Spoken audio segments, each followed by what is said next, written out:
Hello, welcome to Sleepy History and Mysteries channel. We are going into the Anunnaki, gods of ancient Mesopotamia tonight. We're going to explore one of the most fascinating subjects from the ancient world, the Anunnaki. These deities occupied a central place in the religious life of ancient Mesopotamia, a civilization that flourished between the Tigris and Euphrates rivers in what is now Iraq. Their stories have been preserved for us on clay tablets written in cuneiform script, one of humanity's earliest writing systems. As we journey through this topic, we'll discover what the ancient texts actually tell us about these gods, how they were worshipped, and why their legacy continues to spark curiosity thousands of years later.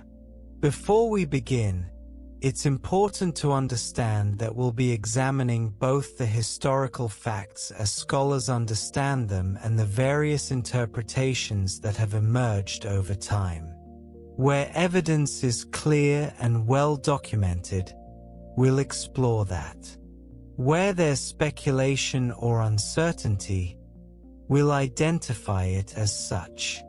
Our goal is to understand what the Sumerians, Akkadians, Babylonians, and Assyrians themselves believed, based on the records they left behind.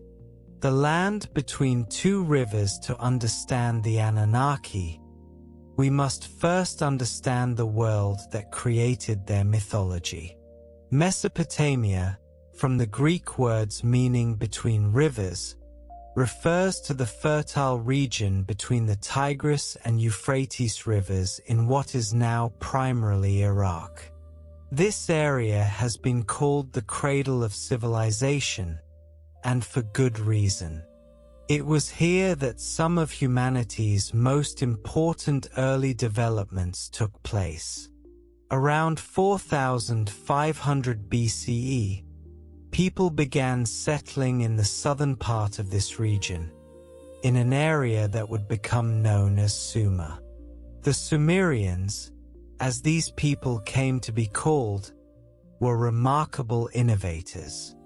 They developed irrigation systems that transformed the landscape, allowing them to cultivate crops in abundance. They built cities, each centered around a temple complex. They created one of the world's first writing systems, and they developed a complex religious worldview that would influence the entire ancient Near East for millennia to come.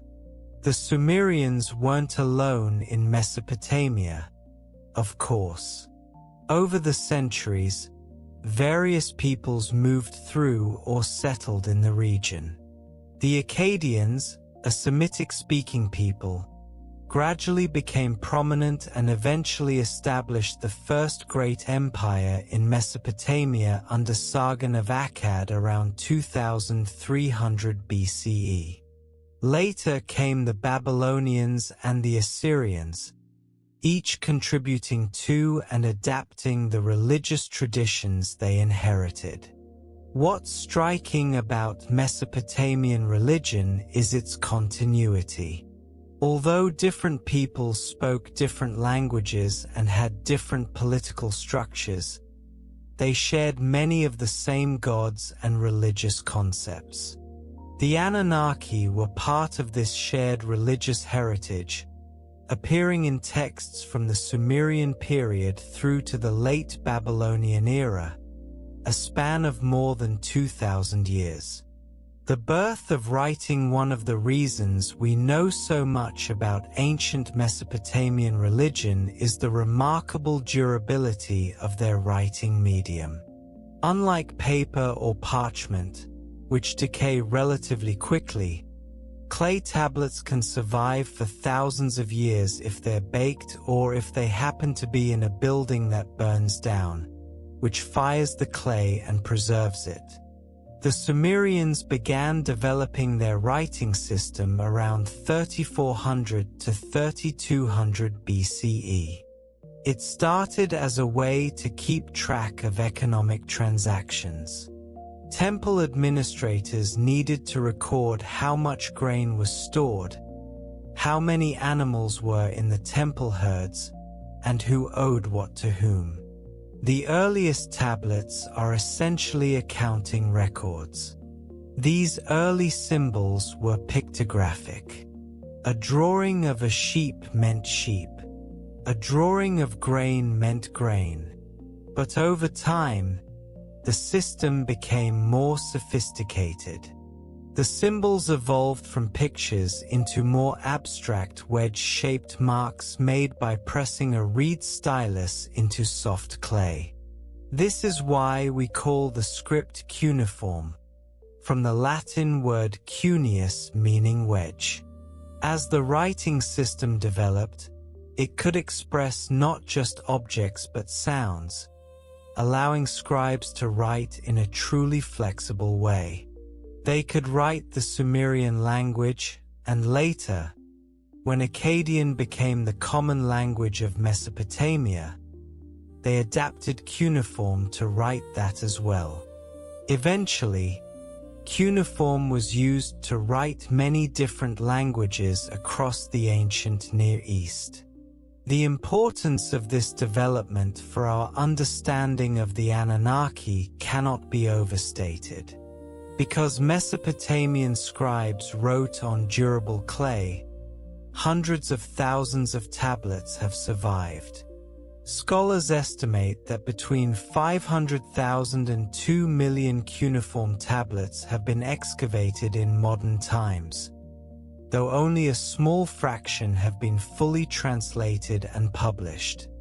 These tablets include everything from receipts and contracts to letters, legal documents, astronomical observations, medical texts, mathematical calculations, and, crucially for our purposes, myths, hymns, prayers, and religious texts.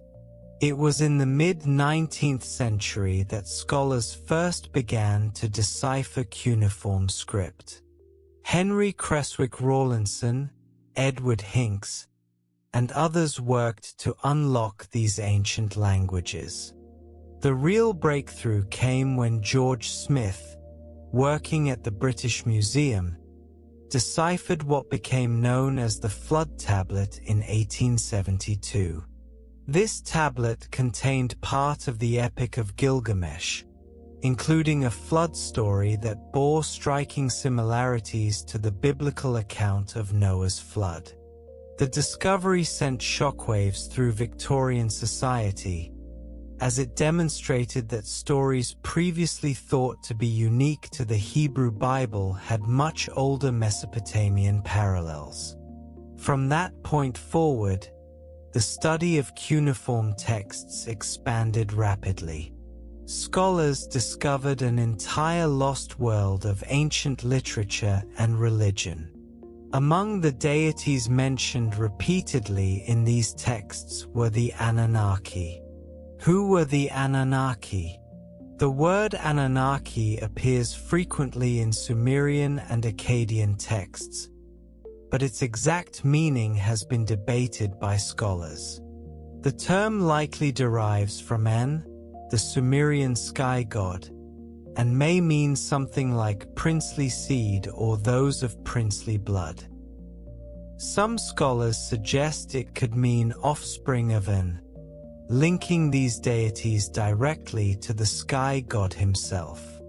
But here's where things get interesting. Despite how often the Anunnaki are mentioned in ancient texts, the Mesopotamians themselves weren't entirely consistent in how they described this group of gods. Different texts give different numbers of Anunnaki. Some texts mention 7 Anunnaki, others mention 50 associated with the city of Eridu. The Babylonian creation epic, the Enuma Elish, describes how the god Marduk assigned 300 Anunnaki to duty in the heavens and 300 to duty on earth, for a total of 600. The function of the Anunnaki also varies somewhat across texts. In early Sumerian texts, they appear as heavenly deities with immense powers, involved in determining the fates of humanity. The Sumerian poem Enki and the World Order describes the Anunnaki doing homage to the god Enki, singing hymns of praise, and taking up their dwellings among the people of Sumer. The same text states twice that the Anunnaki decree the fates of mankind. In other texts, particularly later ones, the Anunnaki are associated with the underworld, serving as judges of the dead. In the famous story Inanna's descent to the underworld, the goddess Inanna must face the judgment of 7 Anunnaki who preside over the realm of the dead. They condemn her to death for her hubris in attempting to take over the underworld from her sister Ereshkigal. What can we make of these seeming contradictions?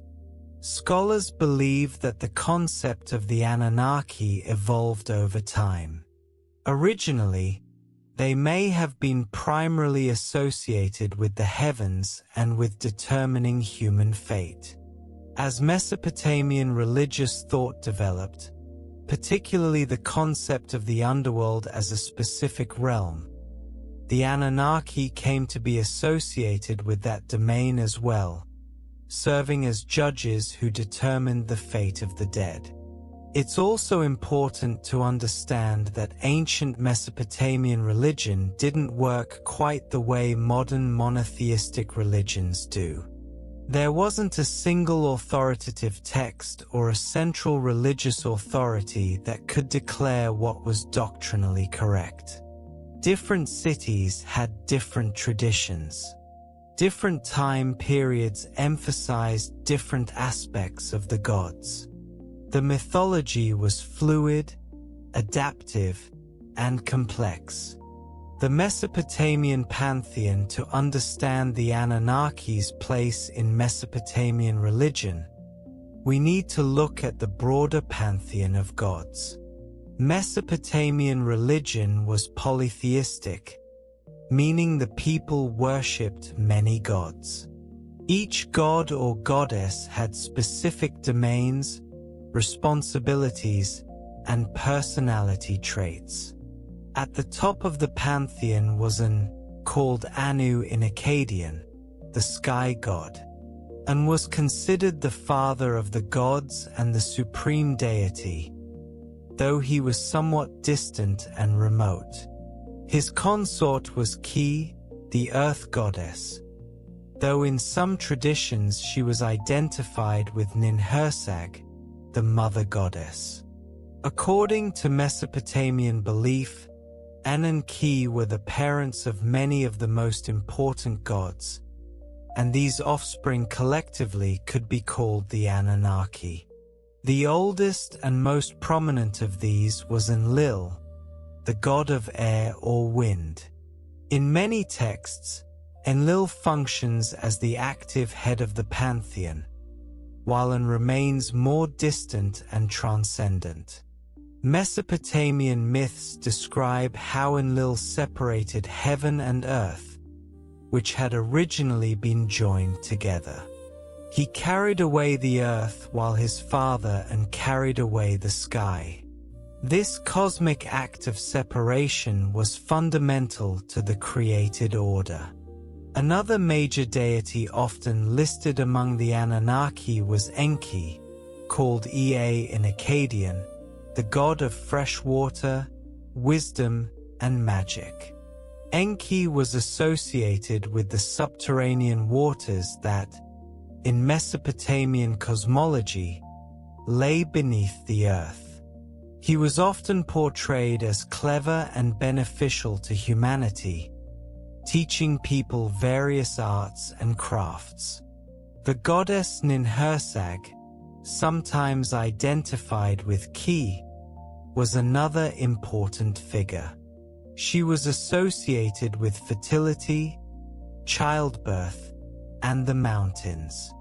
In various myths, she appears as a creator goddess who helps form humanity.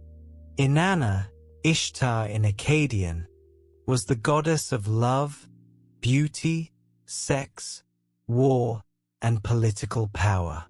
She was one of the most complex and important deities in the Mesopotamian pantheon. Inanna was associated with the planet Venus, which the Mesopotamians observed carefully. Her dual nature as both a love goddess and a war goddess reflected the dual nature of Venus as both the morning star and the evening star. Utu, Shamash in Akkadian, was the sun god, associated with justice and truth. As the sun sees everything during its daily journey across the sky, Utu was believed to know all secrets and to judge fairly. Nana, Sin in Akkadian, was the moon god, particularly important in the city of Ur. The moon's regular cycles made it crucial for timekeeping and the agricultural calendar. Each of these major deities, and many minor ones, was considered one of the Anunnaki in various texts. But again, we don't have a definitive, complete list. The grouping was more conceptual than rigidly defined. What's important to understand is that these weren't abstract theological concepts to the ancient Mesopotamians. They believed these gods were real, active forces in the world. The gods controlled the weather, the fertility of the land, success in battle, the health of the king, and the prosperity of the city. Maintaining good relations with the gods through proper worship was essential to survival and success. Temples and worship, the physical manifestation of this religious devotion, was the temple. Every Mesopotamian city had at least one major temple complex, and larger cities had many temples dedicated to different deities. These weren't places where ordinary people gathered for congregational worship in the way we might think of churches, synagogues, or mosques today. Rather, temples were understood as the actual dwelling places of the gods on earth. The most distinctive architectural feature of Mesopotamian temples was the ziggurat. These were massive stepped platforms, built of mud brick, that rose in terraces to create an artificial mountain. At the summit of the ziggurat stood a shrine, the most sacred space, where the god was believed to reside. The Sumerians and their successors built these ziggurats for both practical and symbolic reasons. Practically, in a flat river valley prone to flooding, building upward created a safe, elevated platform. Symbolically, the ziggurat represented a sacred mountain, a connection between earth and heaven. Many ziggurat names reflect this. The ziggurat of Enlil at Nippur was called House of the Mountain and bond between heaven and earth. The ziggurat at Babylon, one of the most famous, was called Etemenanki, meaning house of the foundation of heaven and earth. Construction of a ziggurat was an enormous undertaking. The Great Ziggurat of Ur, built around 2100 BCE by King Yornamu and dedicated to the moon god Nana, had a base measuring approximately 210 by 150 feet and originally rose to a height of about 64 feet. It was constructed with a core of mud brick covered with a thick skin of baked bricks to protect it from the elements. The baked bricks were set in bitumen, a natural tar-like substance, to make them water-resistant. Only priests were allowed to ascend to the top of a ziggurat and enter the shrine there. Access was restricted, emphasizing the sacred nature of the space. The shrine at the summit typically contained an altar and a statue of the god. The statue wasn't merely a representation. It was believed to be a physical embodiment of the deity. The god's spirit could inhabit the statue, making it a direct point of contact between the divine and earthly realms. Caring for the god was one of the priest's primary duties. Each day, priests would wake the god's statue, wash it, dress it in fine garments, adorn it with jewelry, and present it with offerings of food and drink. These weren't symbolic gestures but actual acts of service to the god, who was believed to consume the spiritual essence of the offerings. The temple complex around the ziggurat included many other buildings: kitchens where sacred meals were prepared, workshops where artisans created ritual objects, storage rooms for offerings and temple wealth, administrative offices where scribes kept records, and living quarters for the numerous temple staff. Large temples were major economic institutions. They owned vast amounts of land, employed hundreds or thousands of people, and conducted extensive trade. The priests who administered these institutions were among the most powerful figures in Mesopotamian society. They were also among the most educated, serving not only as religious specialists but as scribes, astronomers, physicians, and keepers of knowledge. Archaeological evidence for the worship of the Anunnaki as a collective group is limited. There's no evidence of temples specifically dedicated to the Anunnaki as a group. Rather, each individual deity who might be counted among the Anunnaki had their own cult and their own temples.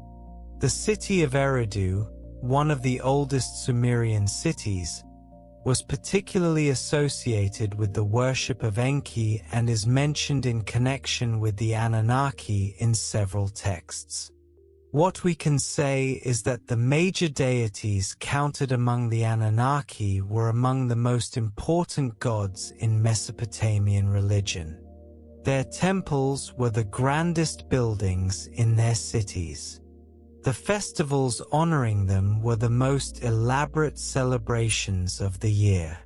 Kings took pains to demonstrate their devotion to these gods, understanding that divine favor was essential to political legitimacy and success. The Epic of Gilgamesh and the Anunnaki. One of the most important sources for understanding Mesopotamian religion and the role of the Anunnaki is the Epic of Gilgamesh, one of the oldest works of literature in the world.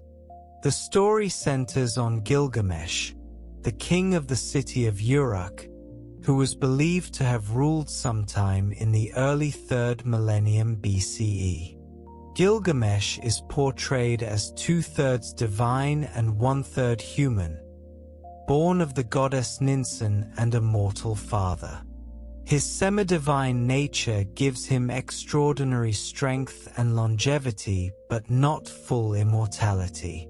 The epic explores profound themes of friendship, mortality, the meaning of life, and humanity's relationship with the gods. The story exists in multiple versions. 5 separate Sumerian poems about Gilgamesh have been found, dating to around 2100 BCE. The most complete version is the standard Babylonian version, written in Akkadian, which was compiled sometime between 1300 and 1000 BCE by a scribe named Sinleku Nini. This version was discovered in 1853 in the library of the Assyrian king Ashurbanipal at Nineveh. The epic begins with Gilgamesh ruling Uruk harshly, oppressing his people. The gods, hearing the people's complaints, create a wild man named Enkidu to be Gilgamesh's equal and to temper his behavior. After an initial confrontation, Gilgamesh and Enkidu become close friends and embark on various adventures together, including defeating the monster Humbaba who guards a cedar forest. After their return to Uruk, the goddess Ishtar propositions Gilgamesh, but he rejects her, reminding her of how she has treated her previous lovers. Enraged, Ishtar persuades her father Anu to send the Bull of Heaven to destroy Uruk. Gilgamesh and Enkidu manage to kill the bull, but this act has consequences. The gods decree that for this offense, either Gilgamesh or Enkidu must die. They choose Enkidu. Enkidu's death devastates Gilgamesh and forces him to confront his own mortality. The rest of the epic follows Gilgamesh's quest to find Utnapishtim, a man who survived a great flood and was granted immortality by the gods. Gilgamesh hopes to learn from Utnapishtim how he too might escape death. The Anunnaki appear at several crucial points in the epic. In the flood story that Utnapishtim recounts, the Anunnaki are present at a council of the gods where Enlil decides to destroy humanity with a flood. Later, when the flood has subsided and the gods smell the sweet savor of Utnapishtim's sacrifice, they gather like flies around the offering, having apparently missed the worship and offerings they received from humanity.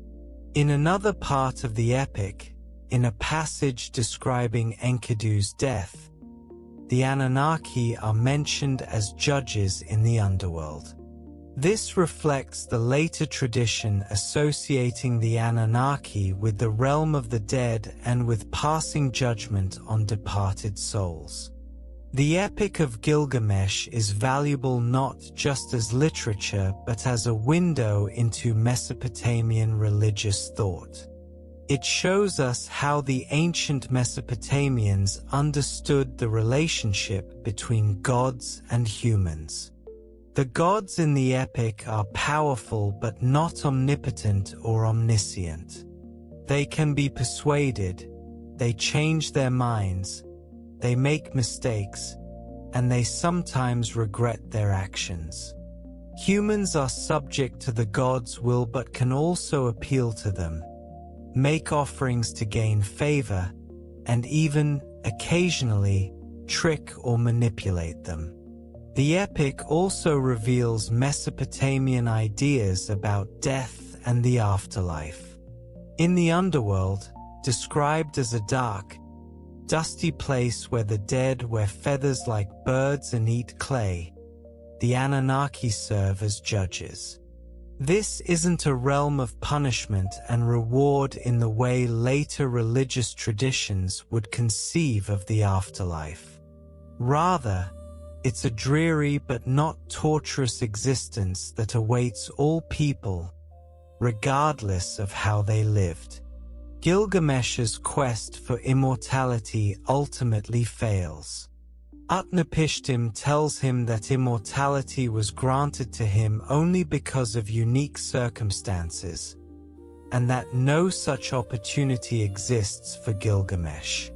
Even when Utnapishtim shows Gilgamesh a plant that can restore youth, a serpent steals it. Gilgamesh returns to Uruk, still mortal, but perhaps wiser, finding meaning not in eternal life but in the works he has accomplished, the walls he has built, and the city he has ruled. The flood story and biblical connections. The flood story that appears in the Epic of Gilgamesh deserves special attention, particularly because of its relationship to the biblical account of Noah's flood. The Mesopotamian flood tradition is actually older than Gilgamesh. The earliest known version comes from a Sumerian tablet dating to around 1600 BCE, though the story is probably much older. In this version, the flood hero is named Ziusudra. In the Akkadian version found in Gilgamesh, the hero is Utnapishtim. The god Ea, Enki, warns Utnapishtim that Enlil plans to destroy humanity with a flood. Ea instructs Utnapishtim to build a boat and to take aboard his family and representatives of all living creatures. Utnapishtim does so, and when the flood comes, his boat survives while the rest of humanity perishes. The parallels with the biblical flood story are striking and undeniable. Both stories feature a righteous man warned by a god of an impending flood. Both stories feature a righteous man warned by a god of an impending flood. Both describe the construction of a large boat to specific dimensions. Both include the preservation of animals. Both describe the release of birds to determine if the waters have receded. Both end with a sacrifice that pleases the deity and a promise that such a flood will not recur. When George Smith first translated the flood tablet in 1872, it caused a sensation. Prior to this, many people believed the Bible contained the oldest flood story. The discovery of older Mesopotamian versions challenged traditional assumptions about biblical origins and uniqueness. Modern scholars generally agree that the biblical flood narrative was influenced by Mesopotamian tradition.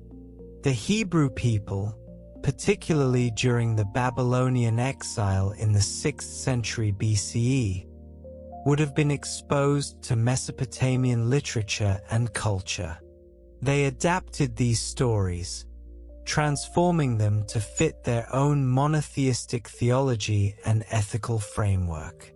This doesn't diminish the significance of either the Mesopotamian or biblical versions. Rather, it shows us how stories travel, how they're adapted to new contexts, and how they can carry profound meaning across cultures and centuries. The flood story, whether in Sumerian, Akkadian, or Hebrew, addresses fundamental human concerns about divine judgment, human survival, natural disaster, and the relationship between humanity and the divine. The presence of the Anunnaki in the Mesopotamian flood story, gathered in council to decide humanity's fate and later gathered to receive offerings, reminds us that these deities were understood as intimately involved in human affairs. They weren't distant or indifferent. The decisions they made had real consequences for the human world. Creating humanity. Another important aspect of Anunnaki mythology involves the creation of humanity. Several Mesopotamian texts describe how humans came to be, and while details vary, certain themes recur.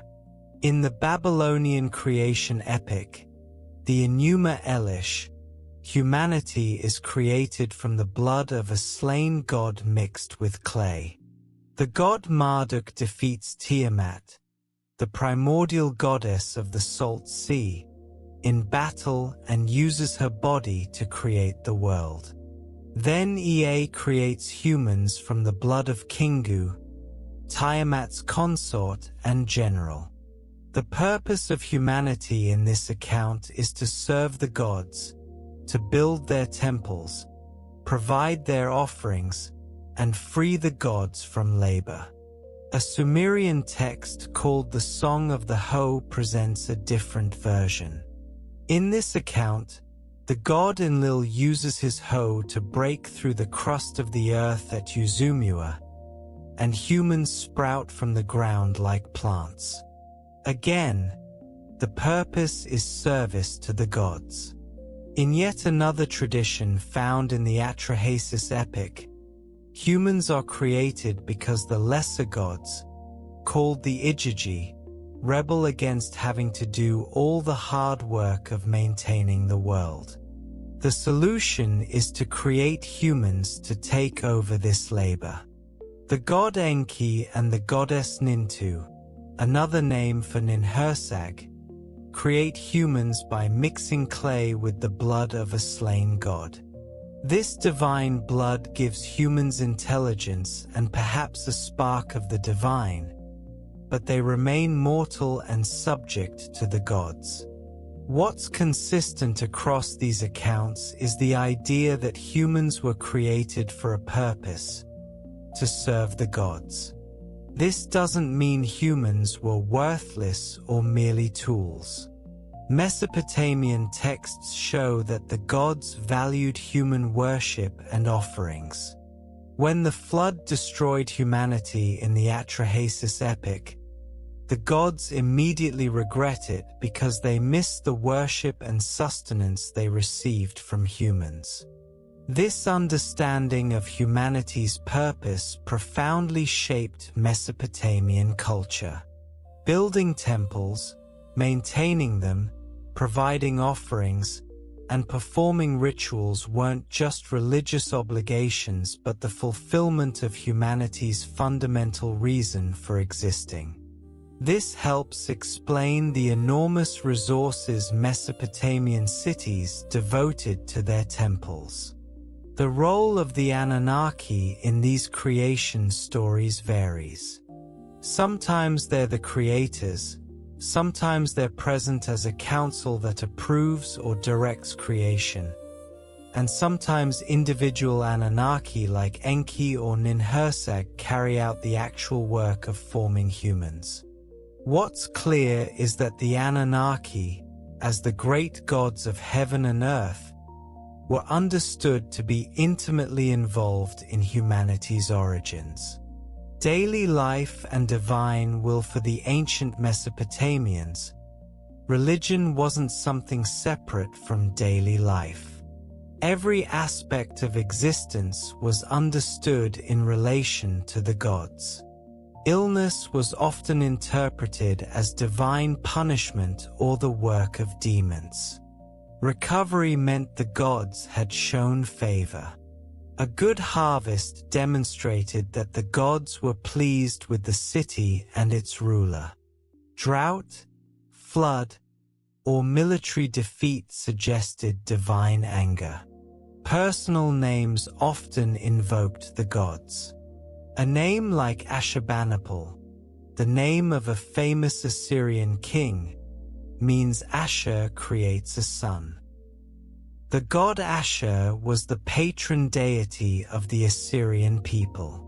Giving a child such a name was both an act of devotion and a statement of identity. Omens played a crucial role in decision-making.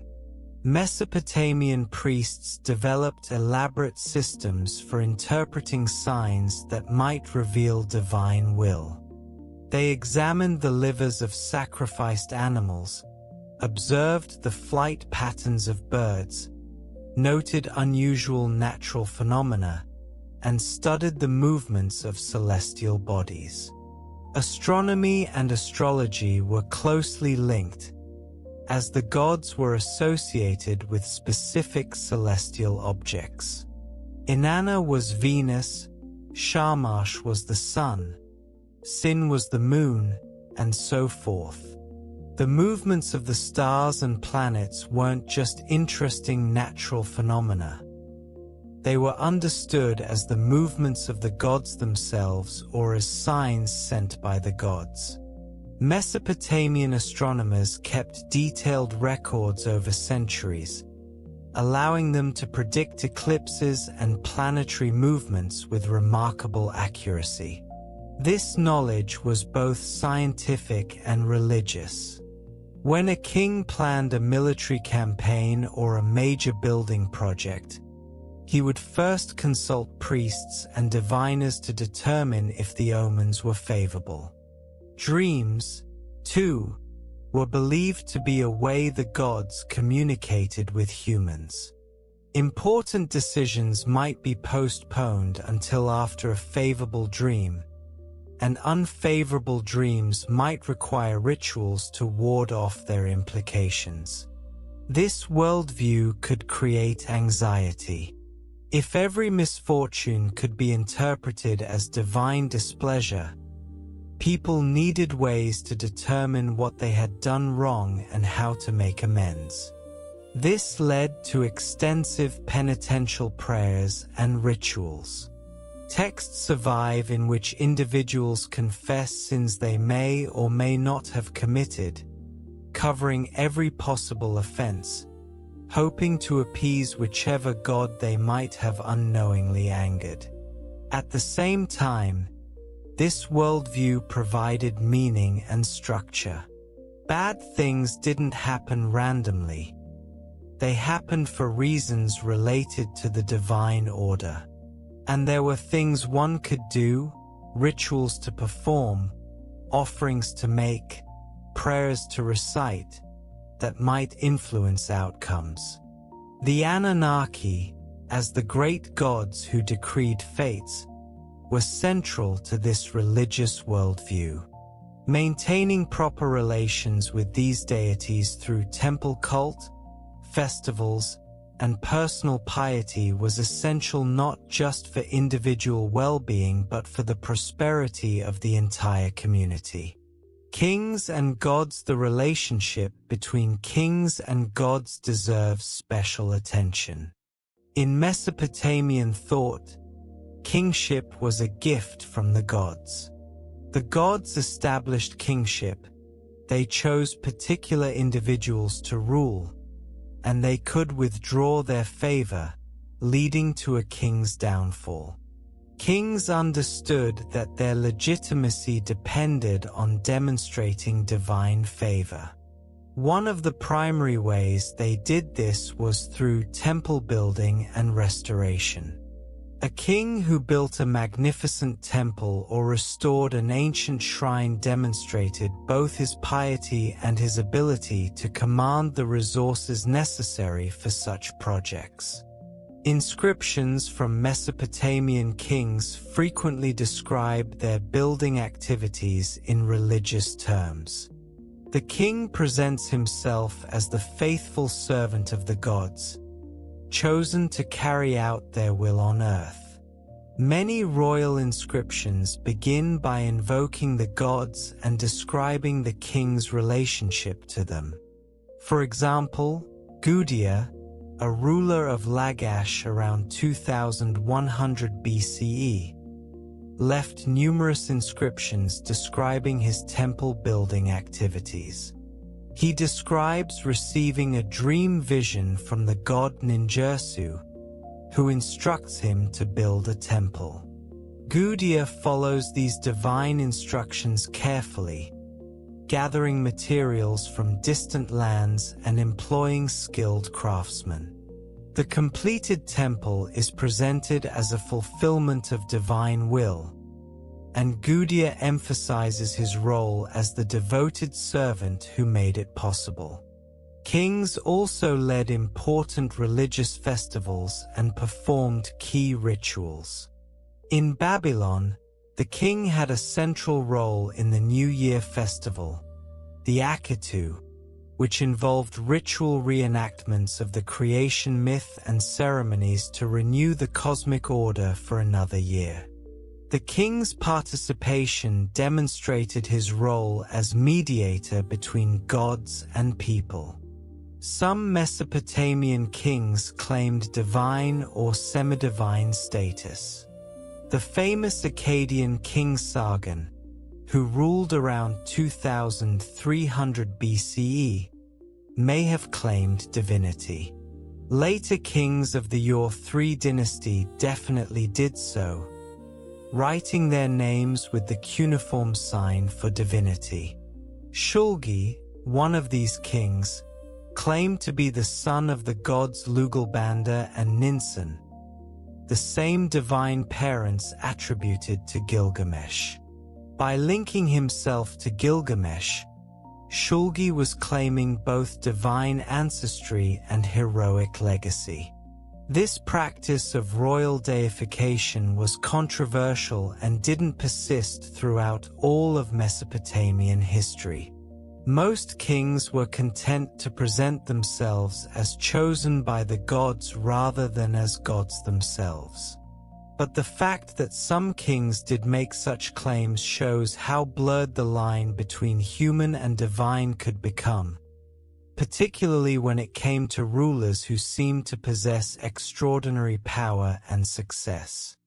The Anunnaki, as the divine council that decreed fates, were understood to choose kings. A king's victories in battle, his successful building projects, the prosperity of his land, all demonstrated that the Anunnaki favored him. Conversely, a king who suffered defeats or whose land experienced disaster might be seen as having lost divine favor. This created a dynamic where kings had to be constantly attentive to religion. They couldn't afford to neglect the gods or the priesthood. Political power and religious authority were inextricably linked. The Sumerian king list, one of the most intriguing documents from ancient Mesopotamia, is the Sumerian king list, a text that attempts to provide a chronological list of the kings who ruled Sumer from the beginning of kingship down to historical times. The king list is strange by modern standards because it includes both clearly historical rulers and legendary or mythical figures.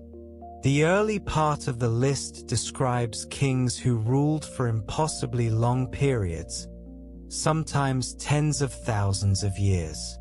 Then comes the flood, after which the lengths of reigns become more plausible, though still often quite long. The first ruler whose historical existence has been verified archaeologically is Enmebaragesi of Kish, who reigned around 2600 BCE. He is mentioned in contemporary inscriptions, confirming that he was a real person. The kings listed before him may have been historical figures whose reigns were exaggerated, or they may have been entirely legendary. Gilgamesh appears on the king list as the fifth king of Uruk, ruling after the flood. His reign is listed as 126 years, which is certainly exaggerated but not as fantastical as the pre-flood reigns.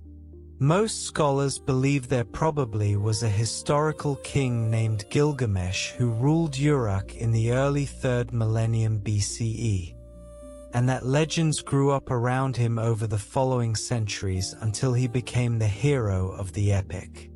The Sumerian king list reflects Mesopotamian ideas about time, history, and the relationship between gods and humans.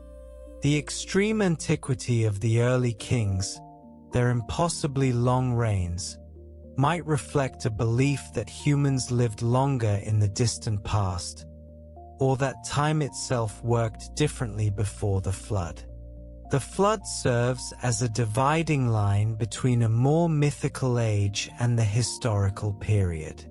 The gods are intimately involved in kingship according to the king list.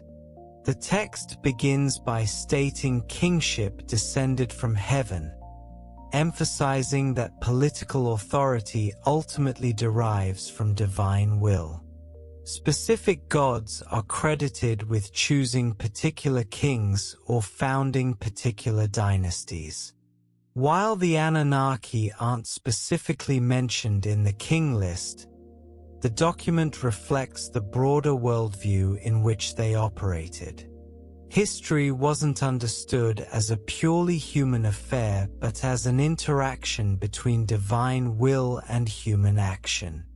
Kings ruled because the gods chose them. Dynasties fell when the gods withdrew their favor. The Anunnaki, as the deities who determined fate, were the ultimate arbiters of political success and failure. Mythology and natural phenomena. Mesopotamian mythology served many functions, and one of them was explaining natural phenomena that the people observed but couldn't explain through what we would call scientific means. Why does the sun rise and set? Because the sun god Shamash makes his daily journey across the sky. Why does the moon go through phases? Because the moon god waxes and wanes. Why do seasons change? Because of the gods' actions and the cycles they've established. The Mesopotamians observed that Venus appears as both the morning star and the evening star, sometimes visible before sunrise and sometimes visible after sunset. They identified Venus with the goddess Inanna Ishtar, whose complex dual nature as both a love goddess and a war goddess was seen as reflected in Venus's dual appearance. Storms, particularly important in an agricultural society, were associated with storm gods. Enlil was the god of wind and storms. When thunder rolled across the sky, it was the voice of the gods. Lightning was their weapon. The power of natural forces was understood as divine power manifesting in the physical world. The fertility of the land, crucial for survival, was also understood in divine terms. Various gods and goddesses were associated with fertility, growth, and abundance. Rituals performed at planting time and harvest were meant to ensure divine blessing on the crops. The Mesopotamians also observed the regular flooding of the Tigris and Euphrates rivers. These floods weren't as predictable as the Nile's flooding in Egypt, and they could be destructive. The Great Flood story in Mesopotamian mythology may have been inspired by memories of particularly devastating floods, interpreted through a religious lens as divine action. Natural disasters like droughts, plagues, or earthquakes were understood as punishments from the gods or as signs of cosmic disorder. When such disasters occurred, religious responses were required. Special prayers, purification rituals, sacrifices to appease angry deities. This way of understanding nature wasn't primitive or foolish. It was a coherent worldview that made sense of observable phenomena while also providing meaning and suggesting courses of action. If a disaster was divine punishment, then changing behavior, performing proper rituals, and making appropriate offerings might prevent future disasters. The Anunnaki, as great cosmic forces, were understood to be behind these natural phenomena.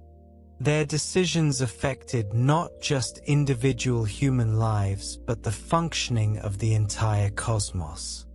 They maintained the order of the world, and when that order was disrupted, their displeasure was made manifest through natural disasters and calamities. The underworld and the afterlife. We touched earlier on the Anunnaki's association with the underworld, but this aspect of their role deserves deeper exploration. The Mesopotamian conception of the afterlife was quite different from later religious traditions that would develop in the ancient world.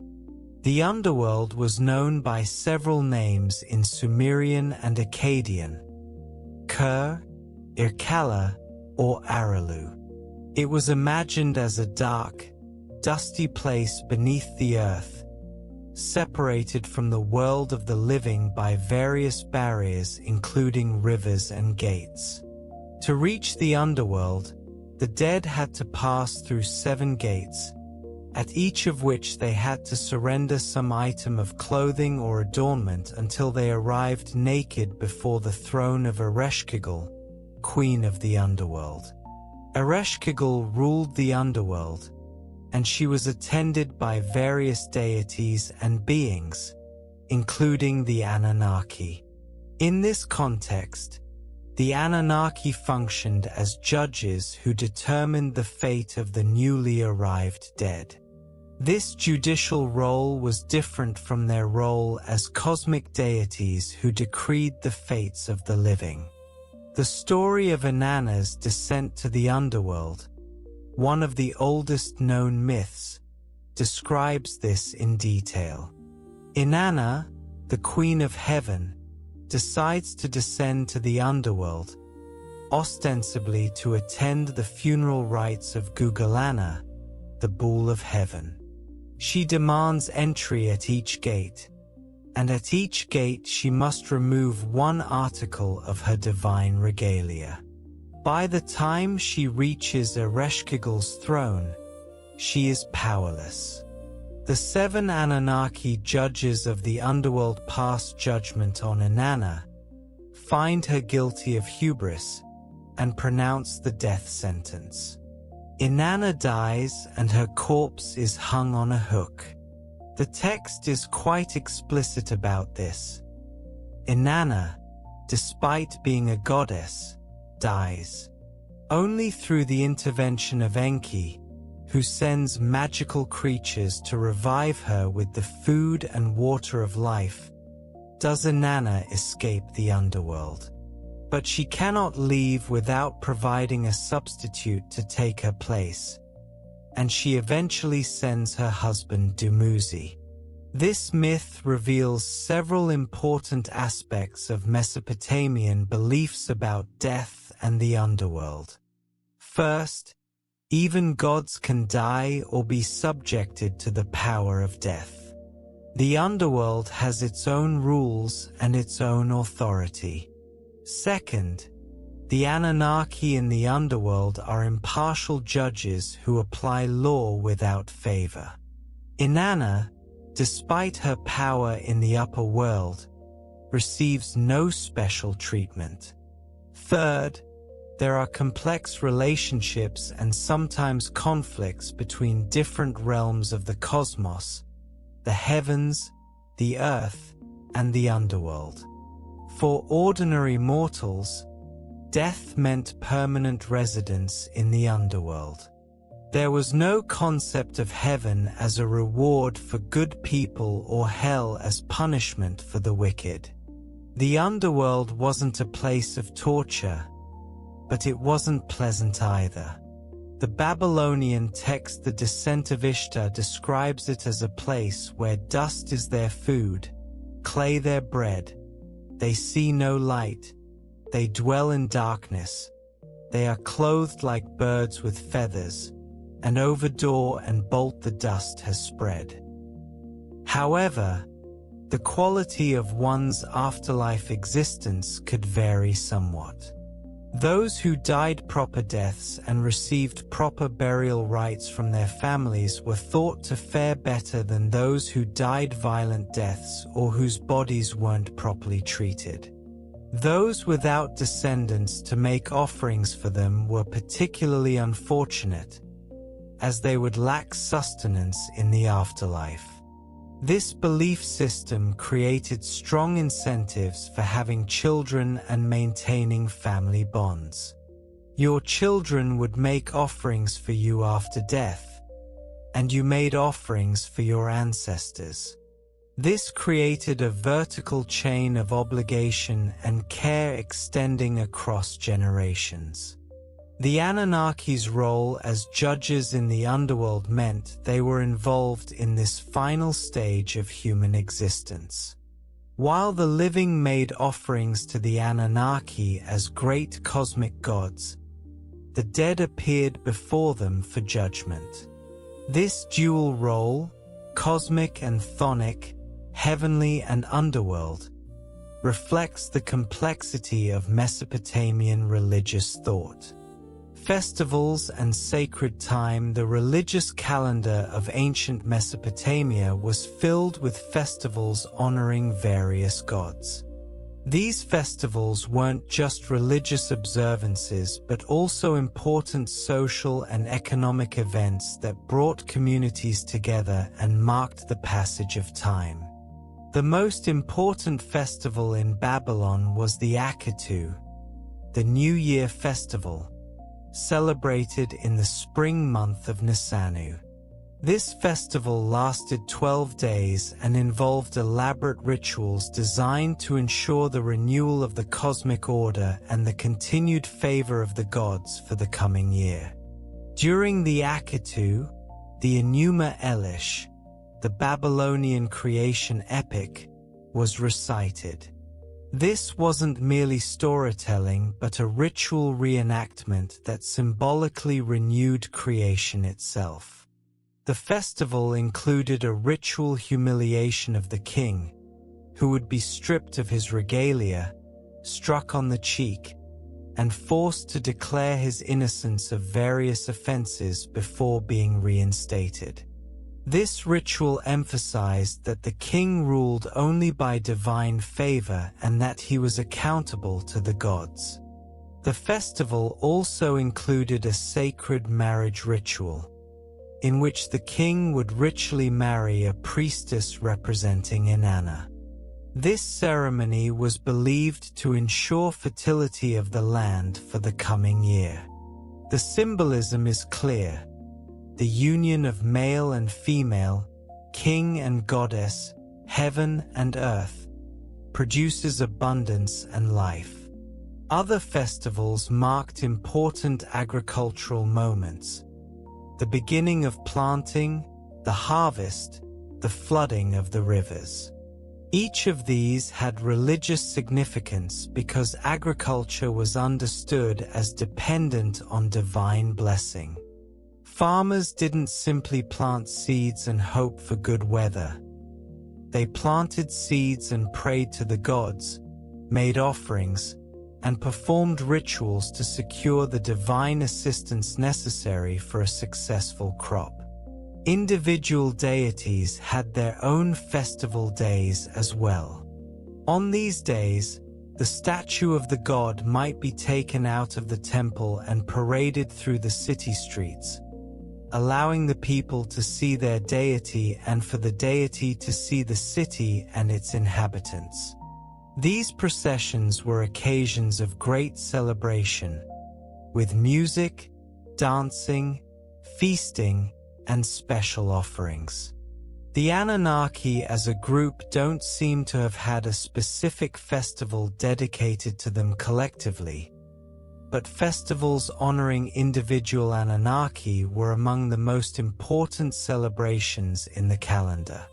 The New Year festival in Babylon, for instance, honored Marduk, who was counted among the Anunnaki. Festivals for Inanna, Enlil, Enki, and other major deities would have been grand affairs involving the entire community. Writing and wisdom. The Mesopotamians valued literacy and learning highly, understanding them as gifts from the gods. Writing, in particular, was considered a divine invention. The goddess Nisaba was the patron of writing and scribal arts, and scribes would invoke her blessing before beginning their work. Becoming a scribe required years of training. Boys, usually from elite families, would attend a dubba, the tablet house or school, where they learned to write cuneiform script by copying standard texts over and over. These practice texts included everything from simple word lists to proverbs, myths, mathematical problems, and literary compositions. The curriculum was demanding.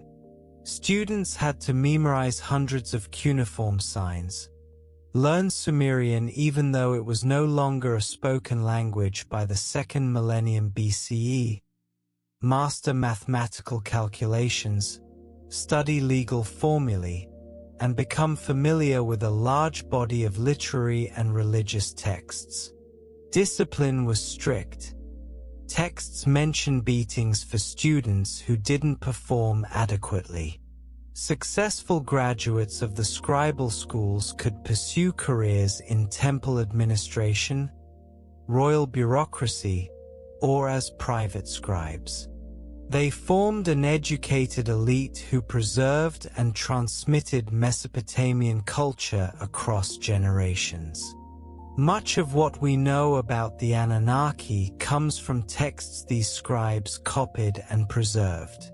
They compiled lists of gods, wrote down myths and hymns, recorded rituals and omens.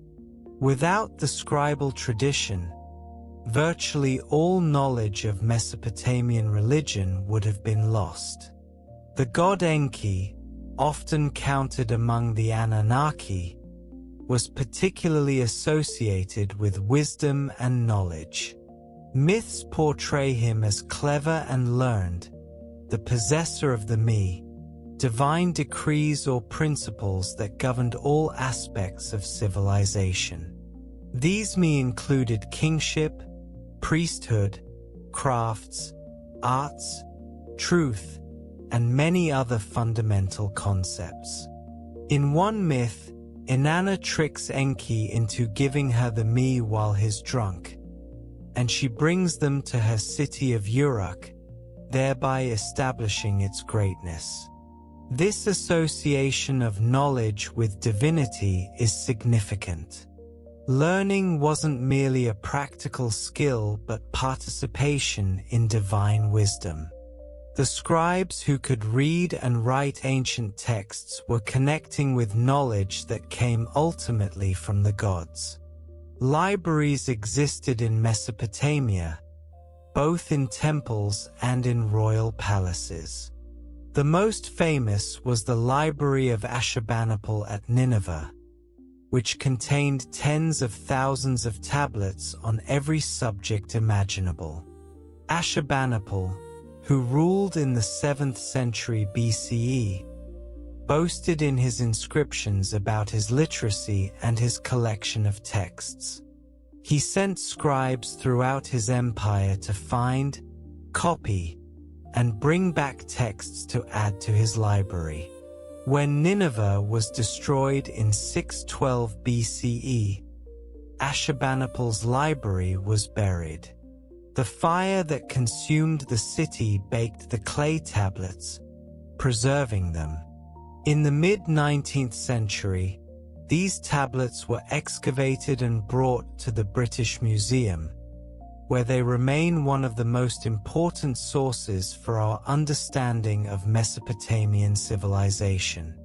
Medicine and magic medicine in ancient Mesopotamia combined what we might call rational observation with magical and religious elements. The Mesopotamians understood that certain herbs could treat certain conditions, that hygiene mattered, that some diseases were contagious. But they also believed that illness could have supernatural causes: angry gods, demons, witchcraft, or the breaking of taboos. Two types of medical practitioners existed: the Asu, who used practical remedies like bandages and potions, and the Asipu, who used incantations and rituals. Often both would be consulted for serious illnesses, working together to address both the physical symptoms and the spiritual causes. Medical texts that survive from Mesopotamia include both diagnostic texts that describe symptoms and suggest causes, and therapeutic texts that prescribe treatments. These treatments might include herbal remedies, dietary restrictions, and magical rituals performed simultaneously. For example, a text might describe someone suffering from headaches and suggest this could be caused by the hand of a particular god or demon.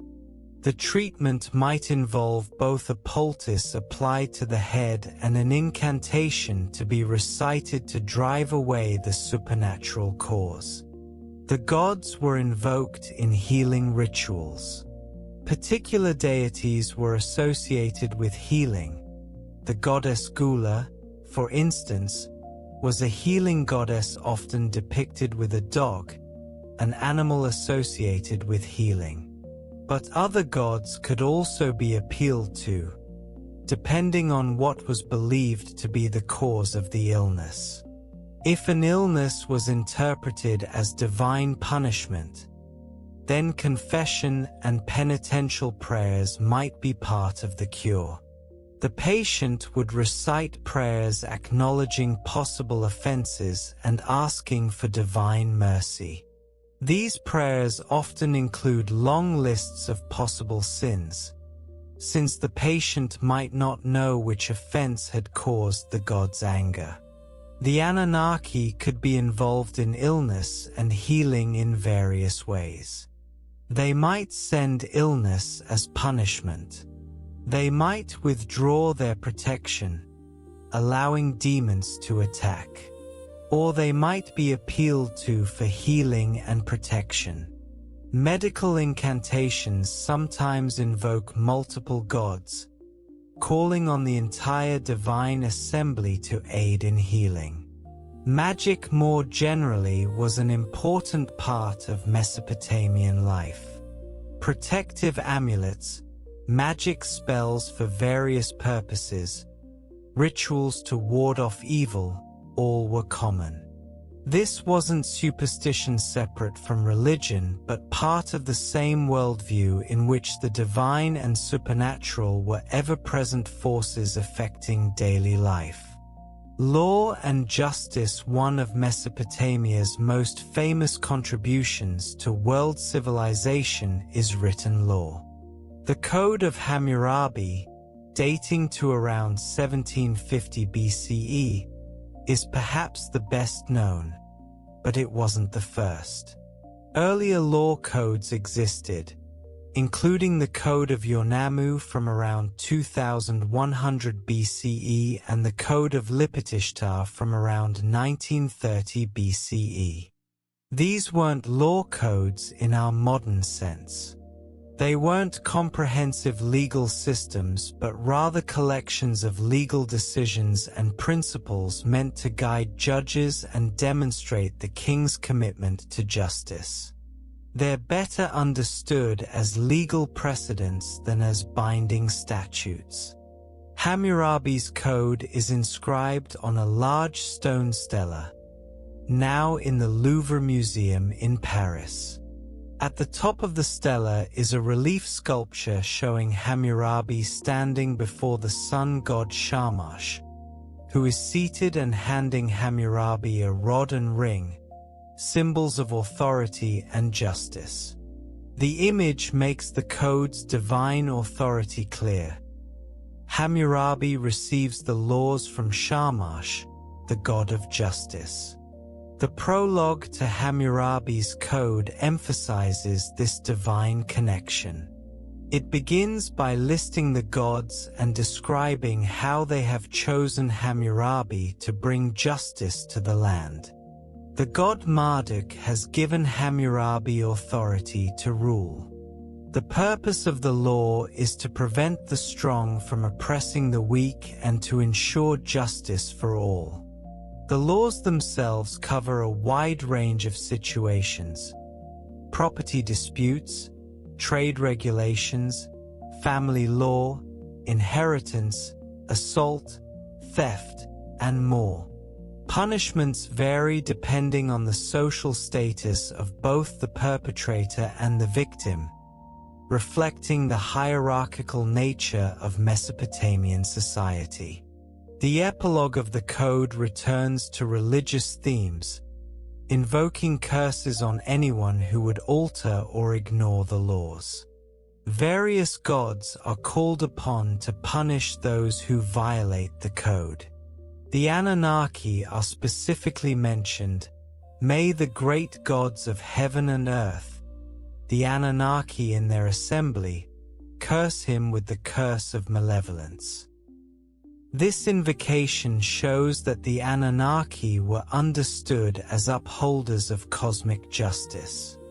Breaking human law was also an offense against the divine order that the Anunnaki maintained.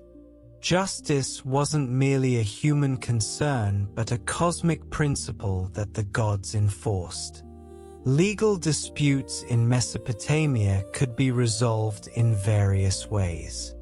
For some matters, judges appointed by the king would hear cases and render verdicts. For others, particularly in local communities, assemblies of elders might resolve disputes. Temples also served judicial functions in some cases. When evidence was unclear, oaths might be required. A person would swear by the gods that their testimony was true. This wasn't merely a formality. It was believed that the gods would punish those who swore false oaths. In some cases, accused persons might be subjected to the river ordeal, thrown into the river, with the outcome determining guilt or innocence. If the river gods saved them and they survived, they were innocent. This seems harsh to modern sensibilities, but it reflects the Mesopotamian belief that the gods would actively intervene to ensure justice. Trade and economics. Mesopotamia's location between the Tigris and Euphrates rivers and its relative lack of certain natural resources made trade essential. The region had plenty of agricultural land and water, but it lacked stone, timber, and metals. These had to be imported from distant regions. Trade networks extended across the ancient world.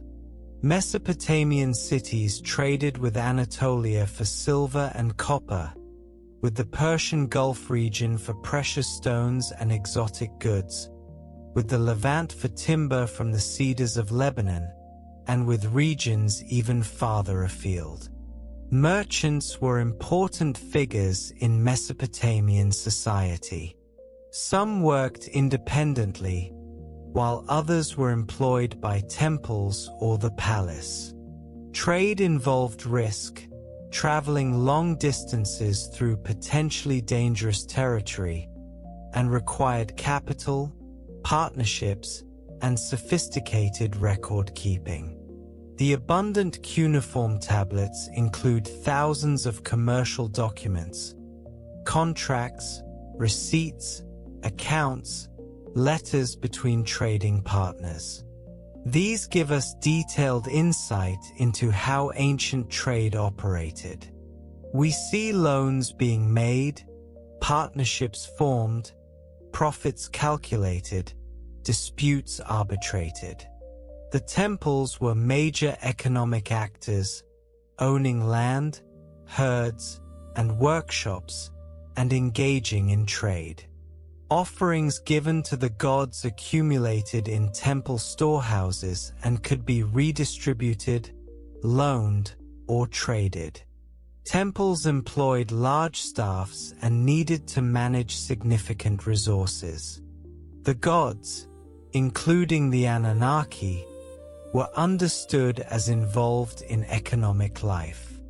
Merchants might pray for divine protection on their journeys.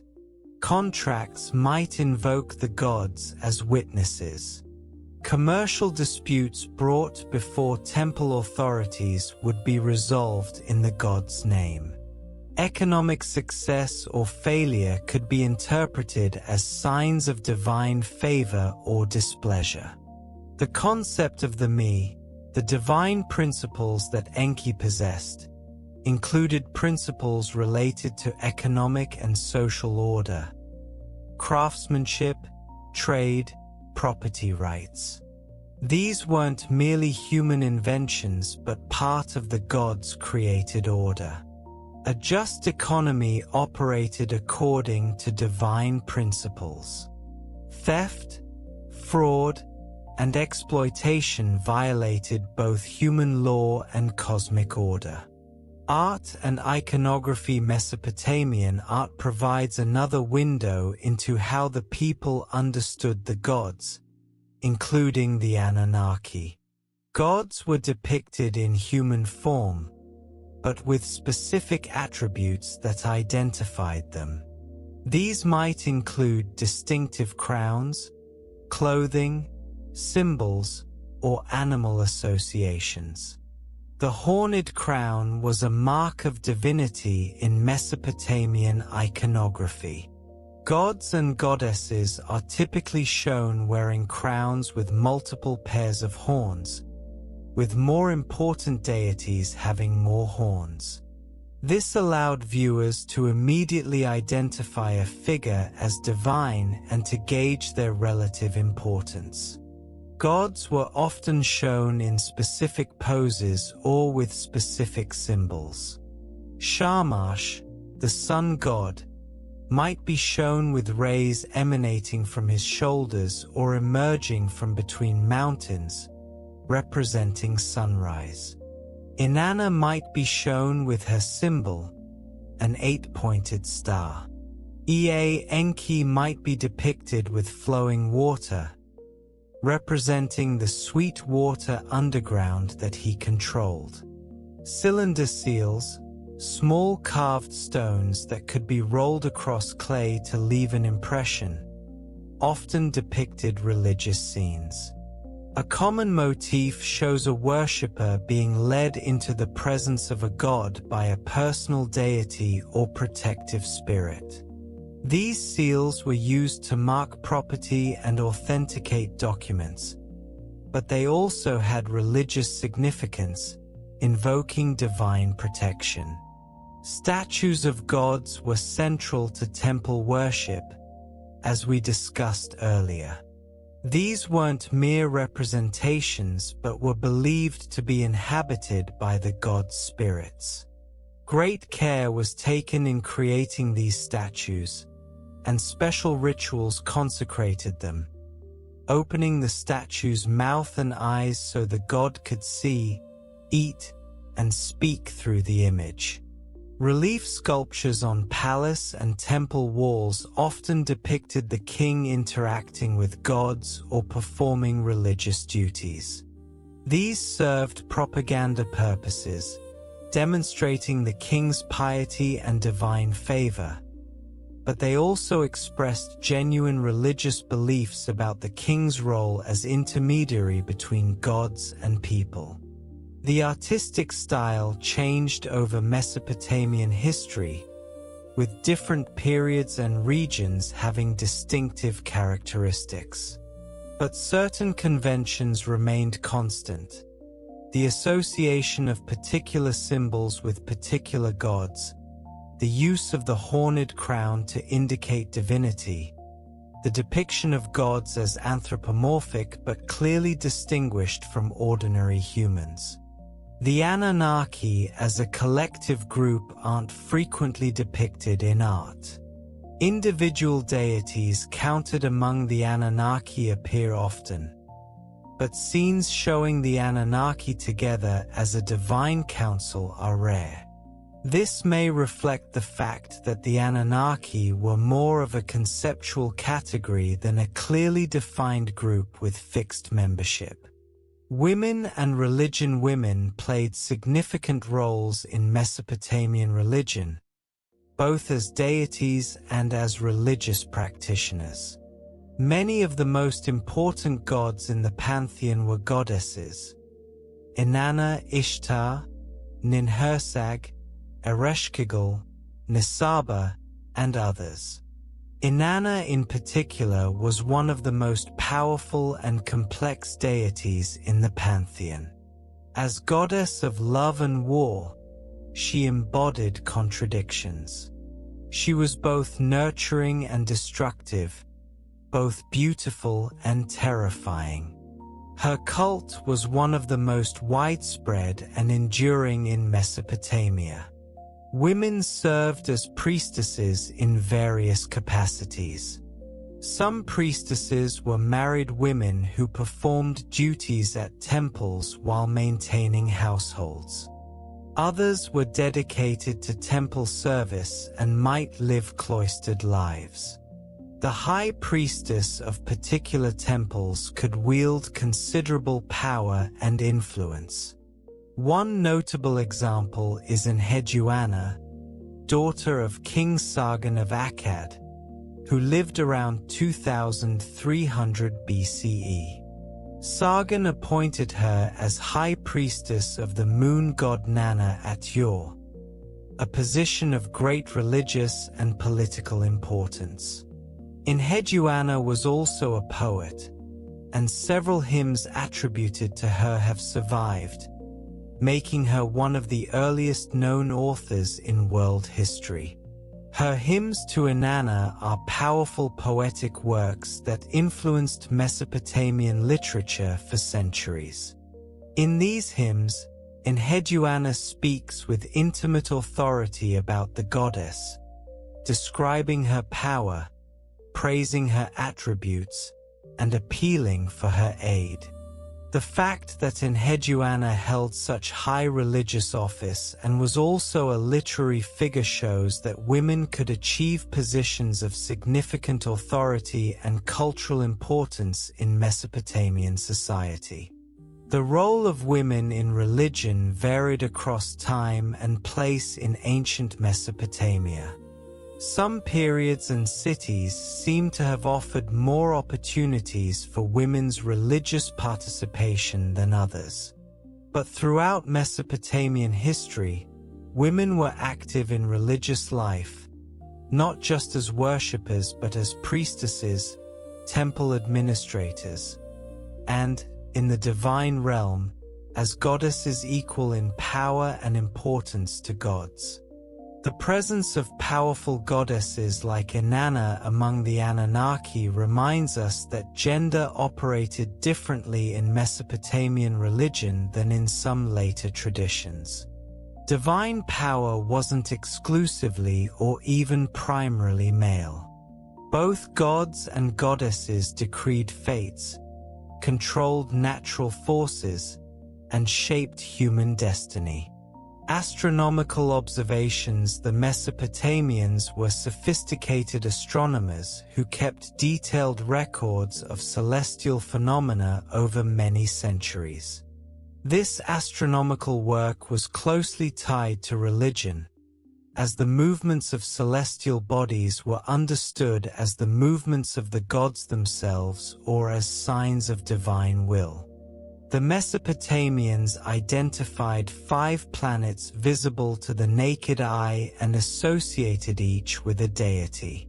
Jupiter was Marduk, Venus was Inanna Ishtar, Saturn was Ninurta, Mercury was Nabu, and Mars was Nergal. The sun was Shamash and the moon was Sin. The stars were seen as heavenly writing, a script that could be read by those with the knowledge to interpret it.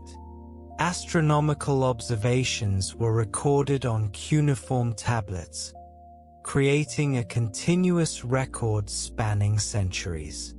This allowed Mesopotamian astronomers to identify patterns and cycles, to predict eclipses, and to develop sophisticated mathematical models of planetary motion.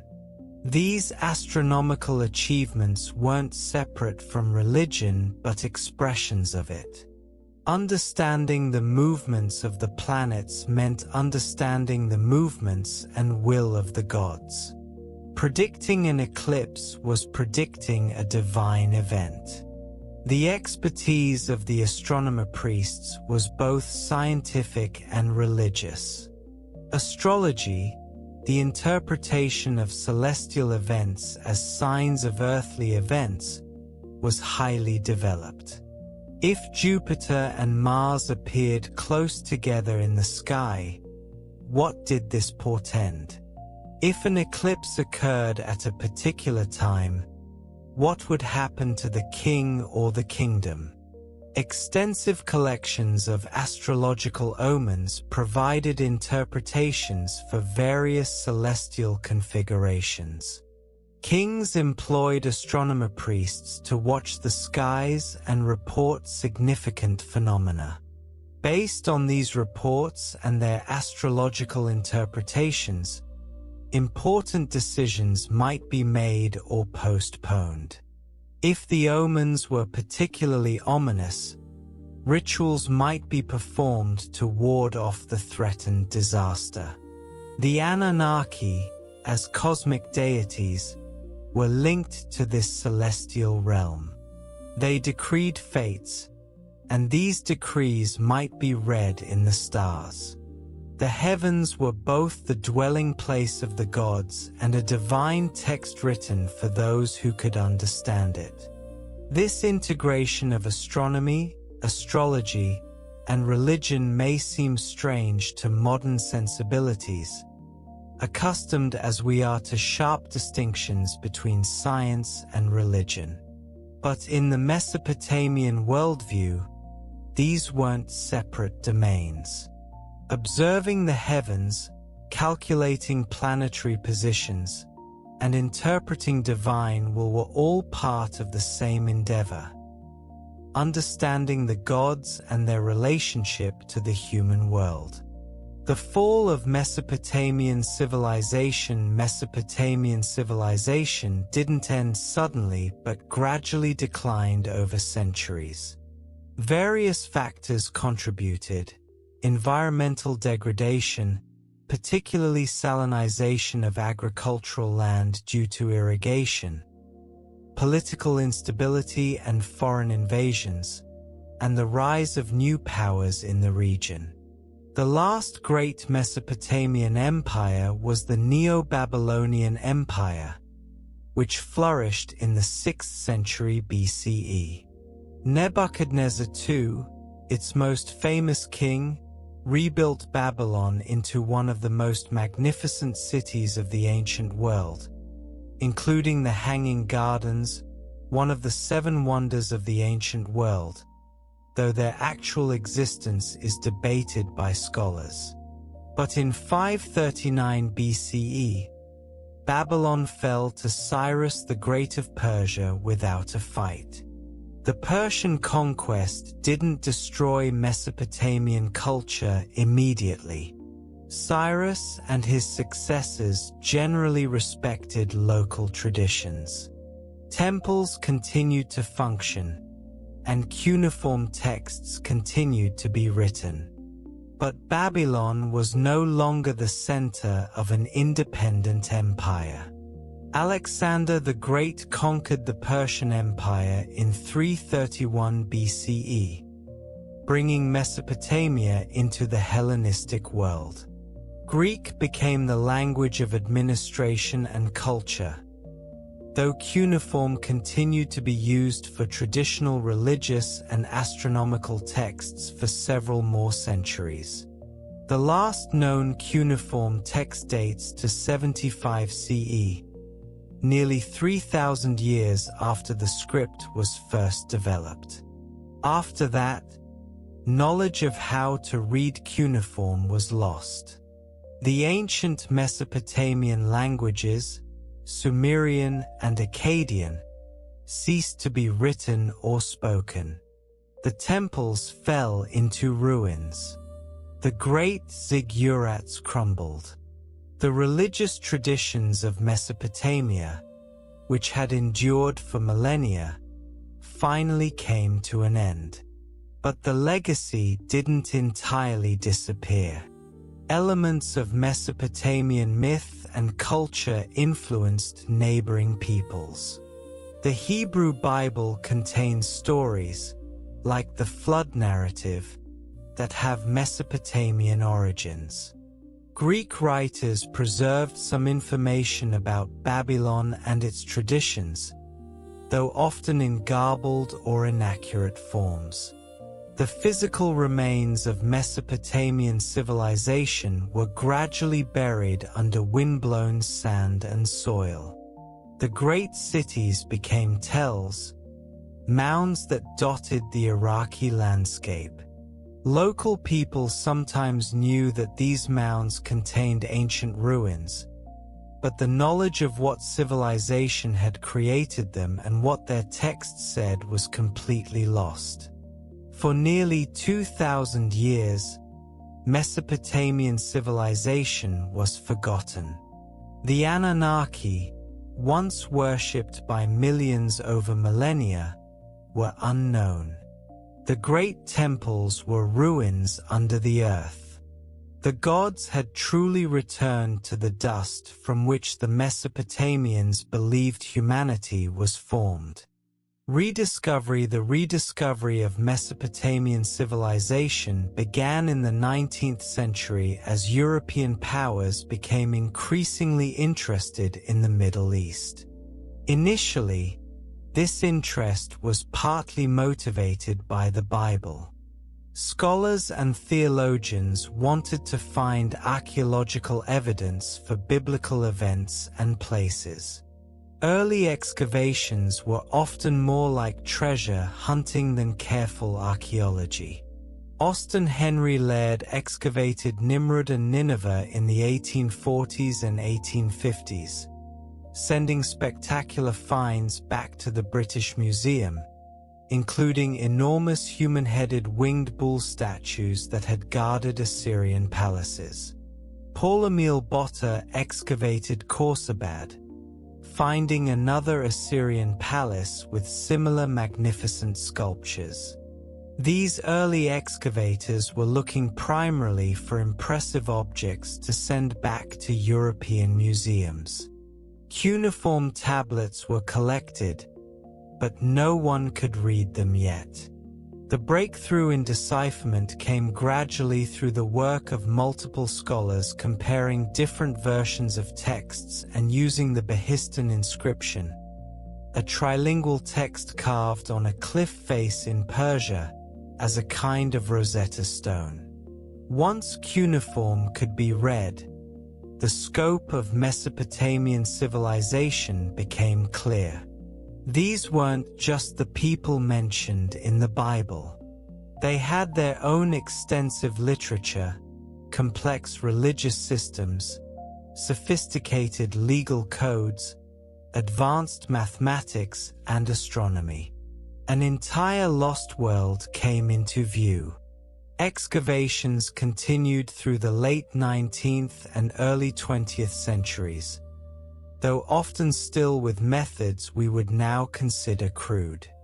Gertrude Bell, Leonard Woolley, and others conducted important excavations in Iraq.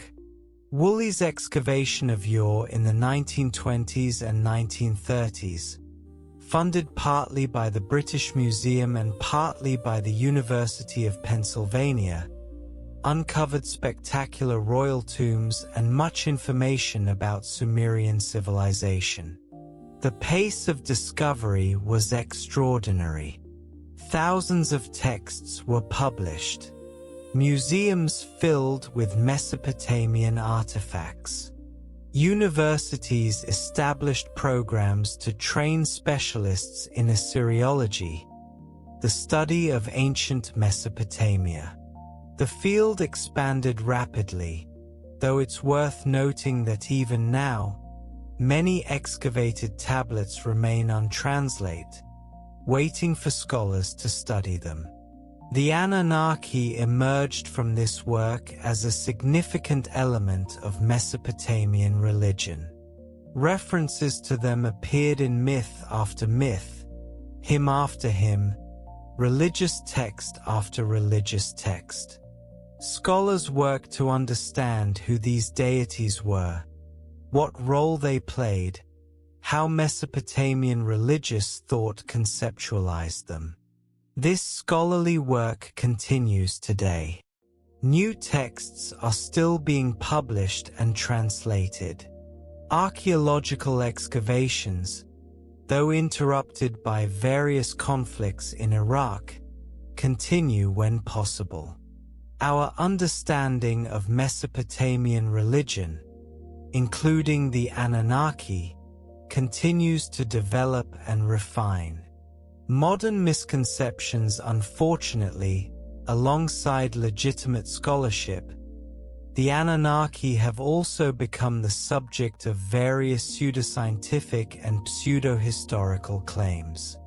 This development is worth addressing because it can create confusion about what we actually know from ancient sources versus what has been invented in modern times.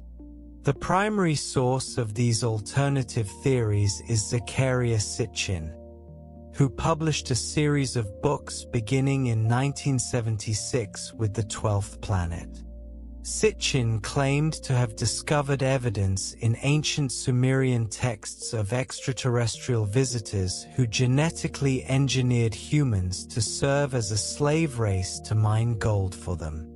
According to Sitchin's interpretation, the Anunnaki were these extraterrestrials, who came from a hypothetical planet called Nibiru that orbits the Sun on a 3,600-year cycle. Scholars of ancient Mesopotamia have thoroughly debunked Sitchin's claims. His translations of Sumerian and Akkadian texts were demonstrably incorrect. He misunderstood basic grammatical structures, mistranslated words, and attributed meanings to texts that they simply don't have. His astronomical claims about Nibiru don't match either ancient astronomical observations or modern physics.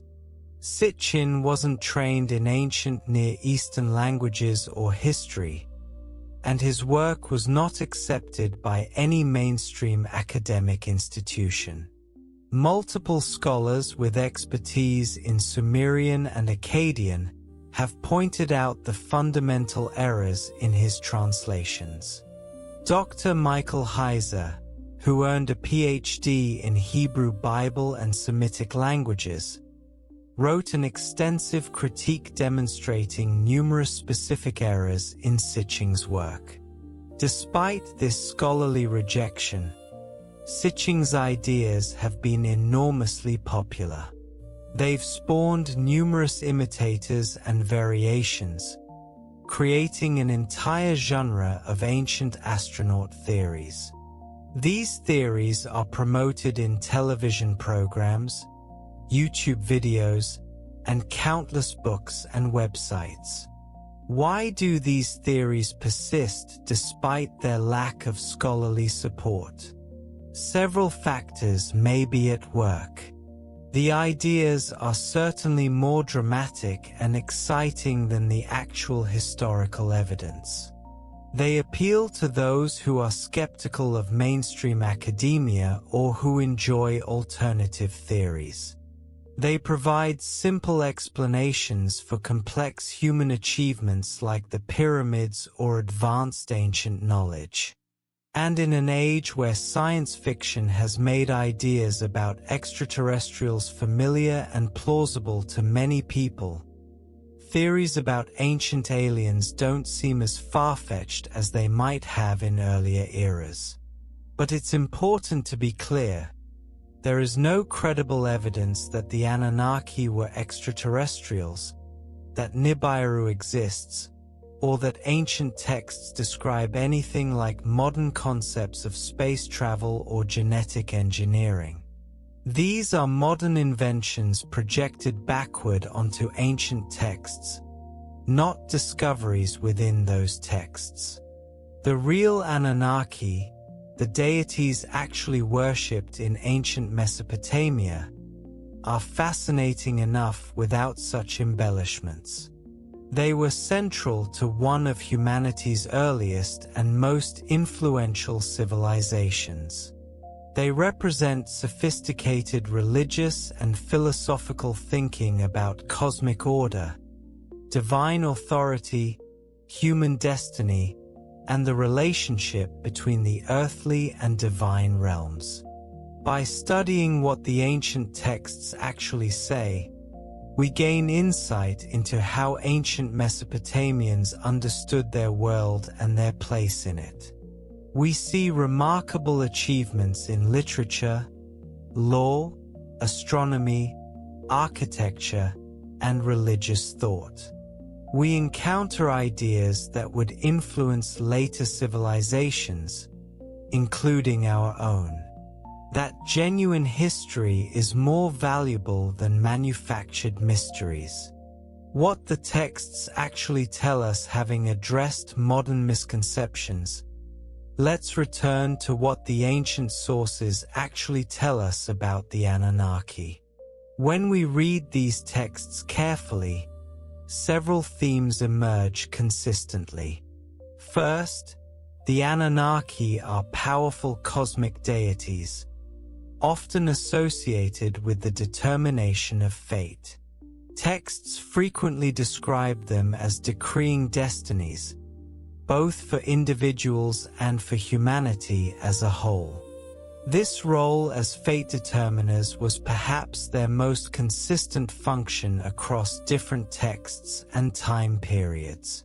Second, the Anunnaki are often described as a collective group or divine assembly, though their exact number and membership varies across texts. They make decisions together as a council. This reflects a political model of divine governance, with the gods deliberating and reaching consensus rather than a single deity ruling autocratically. Third, individual deities counted among the Anunnaki include the most important gods and goddesses in the Mesopotamian pantheon: Enlil, Enki, Ninhursag, Inanna, and others. These were the deities who received the most elaborate temples, the richest offerings, and the most devoted worship. Fourth, in later tradition, the Anunnaki became associated with the underworld and with judging the dead. This represents an evolution in how they were conceived, likely reflecting developing ideas about the afterlife and divine justice. Fifth, the Anunnaki were understood as actively involved in both cosmic events and human affairs. They weren't distant or abstract. They controlled natural forces, influenced human fate, received worship and offerings, and responded to human prayer and ritual. What the texts don't tell us is anything that would support modern ancient astronaut theories. There are no descriptions of spacecraft, no references to other planets as places the gods come from except in purely mythological terms that don't resemble modern astronomical concepts. No genetic engineering, no mining operations, no master plan to enslave humanity. The gods, including the Anunnaki, were understood in the terms and concepts available to ancient Mesopotamians. They were powerful beings who controlled aspects of the cosmos, who lived in the heavens or in temples on earth, who could appear in human-like form but were fundamentally different from and superior to humans, and who required proper worship and offerings. The myths explain creation, natural phenomena, the origins of civilization, and the proper ordering of society in terms that made sense in ancient Mesopotamia. They reflect that culture's values, concerns, and worldview. Projecting modern science fiction concepts onto them distorts their meaning and misses what they can actually teach us about ancient thought and belief. Legacy and influence. Though the worship of the Anunnaki ended in late antiquity, their influence on later religious and cultural developments was significant, if indirect. The civilizations that succeeded Mesopotamian dominance in the ancient Near East, particularly the Persians and later the Greeks and Romans, came into contact with Mesopotamian religious ideas. Elements of Mesopotamian mythology appear in reworked forms in later traditions. The Hebrew Bible, as we've discussed, contains stories that have Mesopotamian origins or parallels. The flood narrative is the most obvious example, but there are others. Some of the creation imagery in Genesis has parallels to Mesopotamian creation myths, though transformed to fit Hebrew monotheism. The Tower of Babel story may reflect Hebrew knowledge of Mesopotamian ziggurats. These influences occurred because the Hebrew people had extensive contact with Mesopotamian culture, particularly during the Babylonian exile in the 6th century BCE. When the Babylonians conquered Judah and deported much of the population to Babylon, these exiles lived in a Mesopotamian cultural environment for several generations. They would have been exposed to Babylonian myths, religious practices, and literature. When we read Genesis, we can see both borrowings from and reactions against Mesopotamian ideas. The creation story in Genesis 1 shares structural elements with the Enuma Elish, the Babylonian creation epic, but completely reimagines them in monotheistic terms. Where the Enuma Elish describes violent conflict among multiple gods, Genesis describes a single God creating through divine command. Where the Enuma Elish has humanity created from a slain god's blood to serve the gods, Genesis has humanity created in God's image and given dominion over the earth. These aren't accidental similarities and differences. The Hebrew writers were engaging with Mesopotamian traditions, incorporating some elements while strongly rejecting others, particularly the polytheistic framework. Understanding Mesopotamian religion, including the Anunnaki, helps us better understand the cultural and religious context in which biblical literature developed. Early Christianity emerged in a world still influenced by ancient Near Eastern culture, though the direct worship of Mesopotamian deities had largely ceased. Some scholars have suggested that certain concepts in early Christian angelology and demonology may have distant roots in Mesopotamian ideas about divine hierarchies and supernatural beings, though these connections are indirect and speculative. Islamic tradition also emerged in a region with ancient connections to Mesopotamia, and some scholars have noted possible echoes of very ancient Near Eastern traditions in certain aspects of Islamic cosmology and angelology, though again, these are distant influences filtered through many intervening traditions. More broadly, Mesopotamia's legal traditions influenced later law. The principle that law should be written down, that it should be publicly displayed, that it should protect the weak from the strong, these ideas that appear in Hammurabi's code would influence legal thinking throughout the ancient world and beyond. Mesopotamian astronomy provided a foundation for later Greek and Islamic astronomy. The division of the circle into 360 degrees, the hour into 60 minutes, the minute into 60 seconds. These come from Mesopotamian sexagesimal mathematics. The zodiac, the identification of constellations, much of the basic framework of astronomy has Mesopotamian origins. In literature, the Epic of Gilgamesh stands as one of humanity's first great works, exploring themes of friendship, mortality, and the search for meaning that remain relevant today.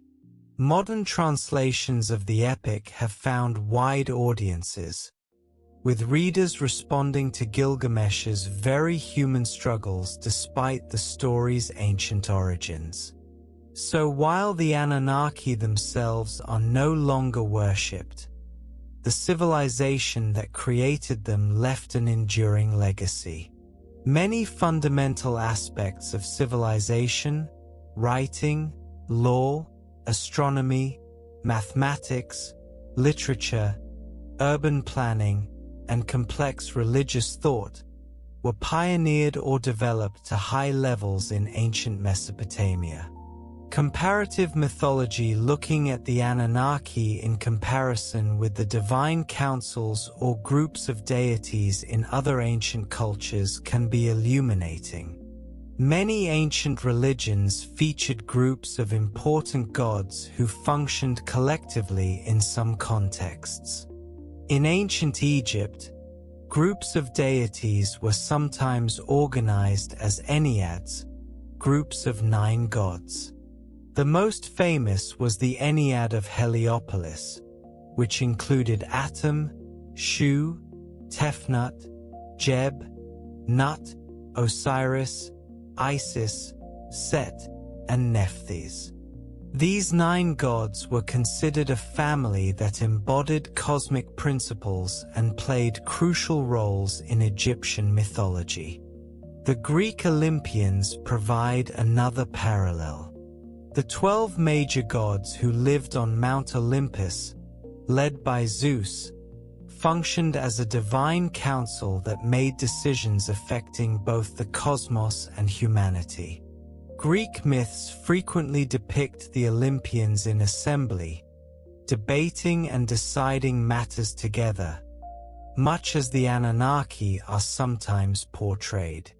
Norse mythology had the Aesir, a group of gods associated with power and war, and the Vani, gods associated with fertility and prosperity.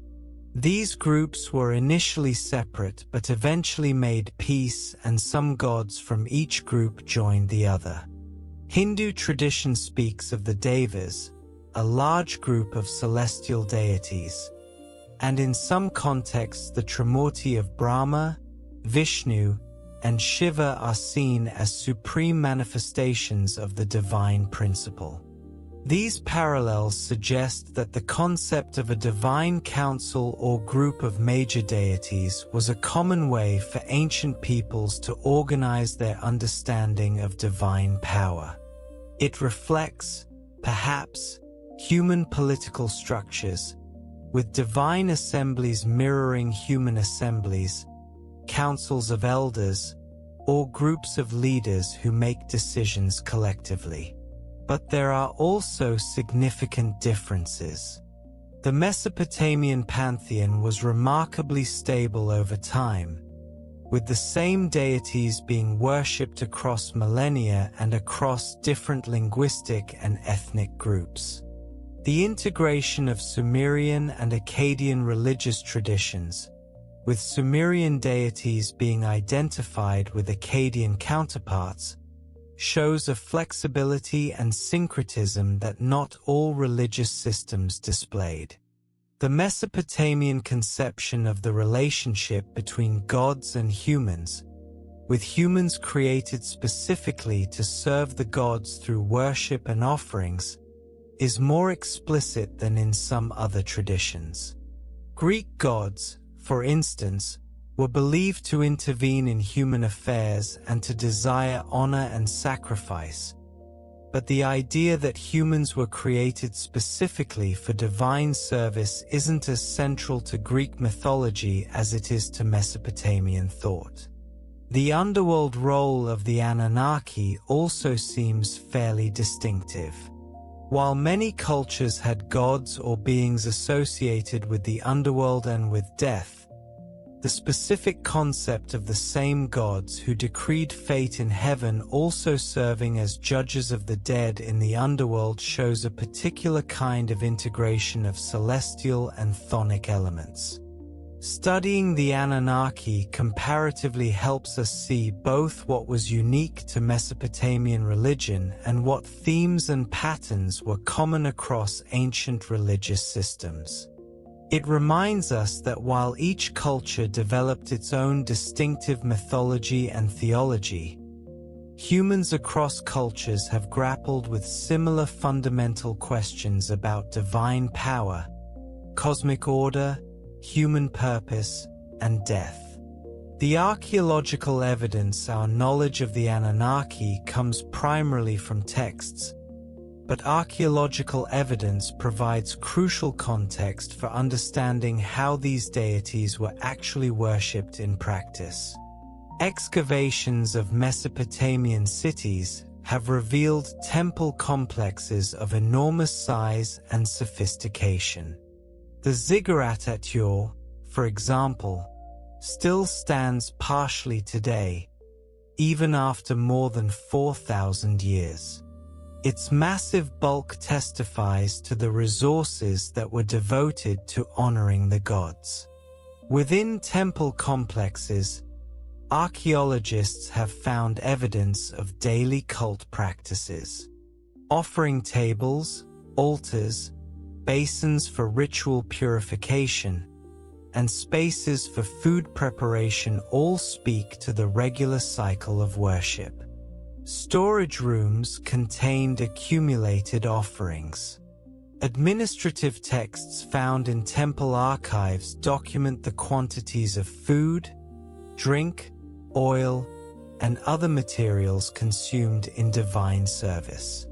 Temples also contained workshops where craftsmen created ritual objects, sculptures of gods and protective spirits, and luxury items for divine use. The technical skill evident in these objects, whether cylinder seals carved in minute detail, jewelry wrought in gold and precious stones, or monumental sculptures, shows the value placed on creating beautiful objects for the gods.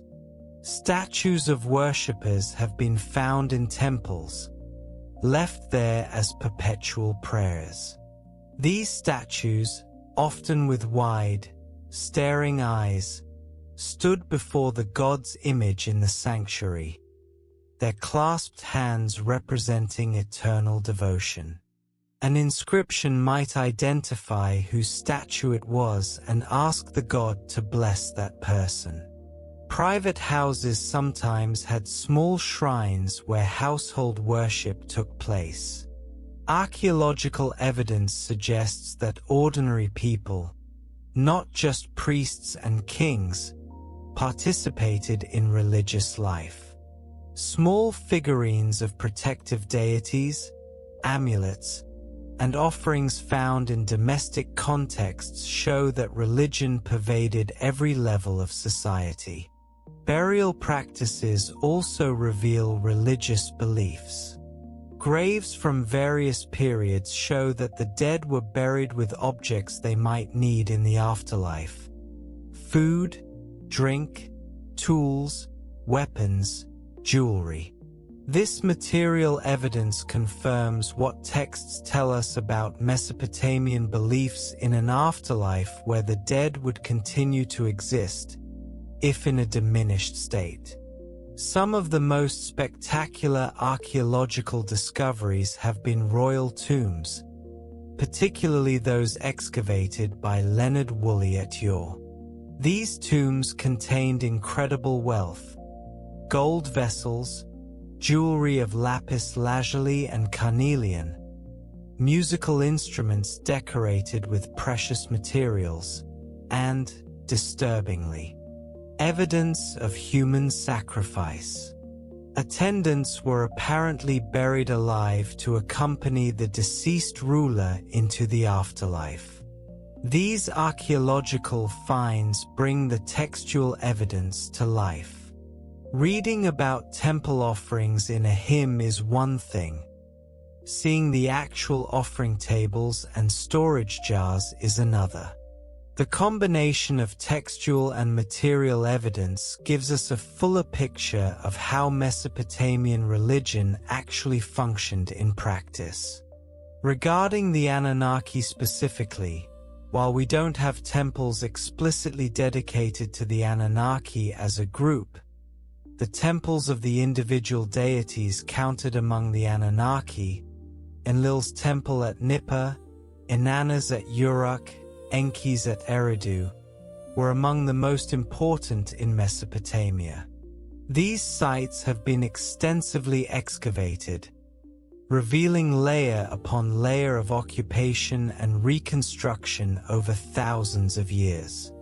The fact that these sites remained religiously important for so long demonstrates the continuity of Mesopotamian religious tradition. Generation after generation rebuilt and maintained these temples, worshipped these deities, and transmitted these traditions. The Anunnaki weren't a brief fad but central figures in a religious system that endured longer than most civilizations have existed. Mesopotamian society and class structure, understanding the social context in which the Anunnaki were worshipped, helps us understand the religious system more fully. Mesopotamian society was hierarchical, with clear divisions between different classes. At the top was the king, who claimed divine authority and who was responsible for maintaining the relationship between the city or empire and the gods. The king built temples, led festivals, and ensured that the gods received proper worship. In return, the gods were expected to grant victory in battle, prosperity, and stable rule. Below the king were the nobles and high officials who administered the kingdom. Many of these had religious as well as political functions. Provincial governors might also be responsible for local temples. High military officers participated in religious festivals. The line between sacred and secular authority was not clearly drawn. Priests formed another elite group. As we've discussed, they served in temples, performed rituals, maintained the cult statues, and kept the extensive temple records. Some priestly positions were hereditary, passed from father to son within specific families. Others were royal appointments. The highest priestly positions were among the most prestigious roles in society. Scribes, who might be priests or secular administrators, were also part of the elite. Literacy was a rare and valuable skill. Those who could read and write cuneiform had access to knowledge and positions of authority that were closed to the illiterate majority. Merchants formed a somewhat ambiguous class. They could become very wealthy through successful trade, but they didn't always have the social prestige of nobles or priests. Still, successful merchants could wield significant influence, and some became patrons of temples or other public works. Artisans and craftsmen had their own social status, varying somewhat depending on their specific craft.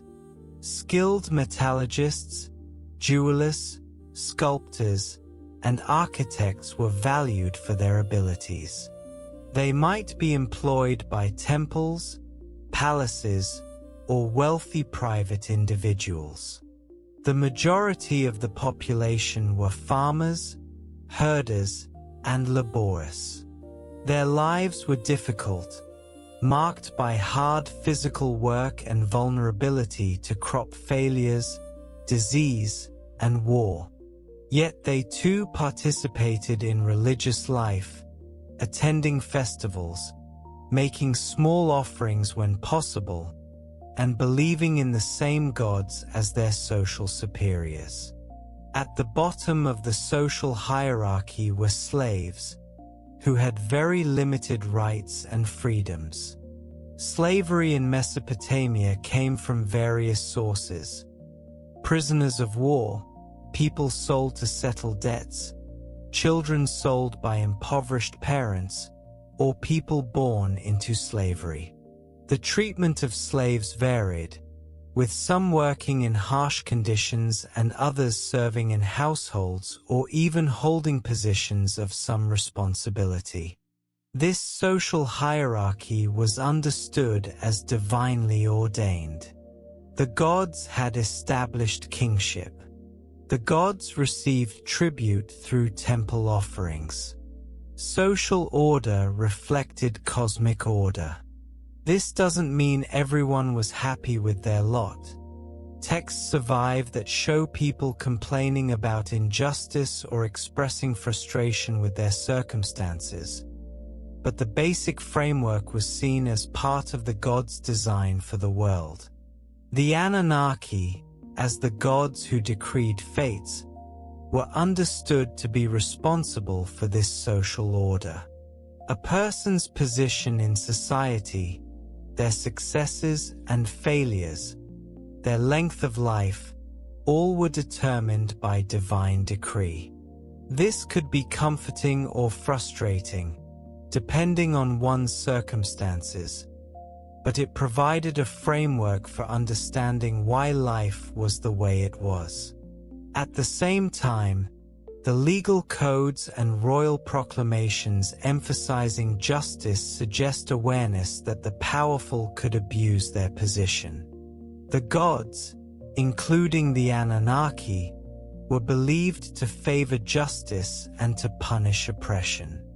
A king who ruled unjustly risked divine displeasure. This provided at least some ideological check on absolute power, though how effective it was in practice undoubtedly varied. Education and the transmission of knowledge. The way Mesopotamian culture transmitted knowledge about the gods, including the Anunnaki, is worth examining. Education was the province of the scribal schools, the Adaba, which we mentioned earlier.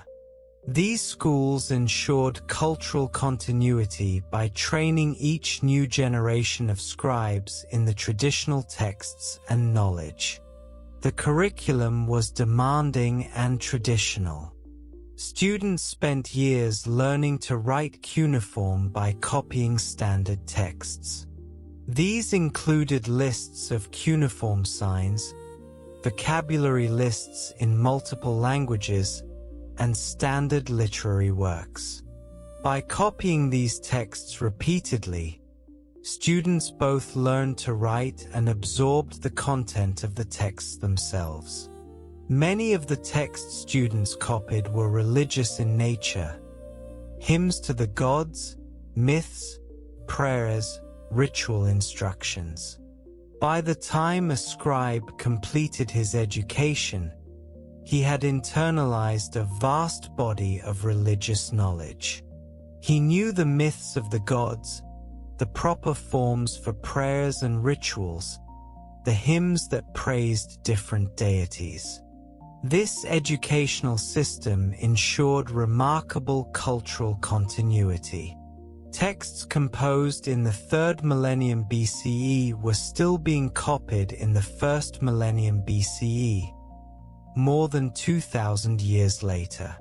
The myths of the Anunnaki that were first written down in Sumerian continued to be known, even after Sumerian ceased to be a spoken language.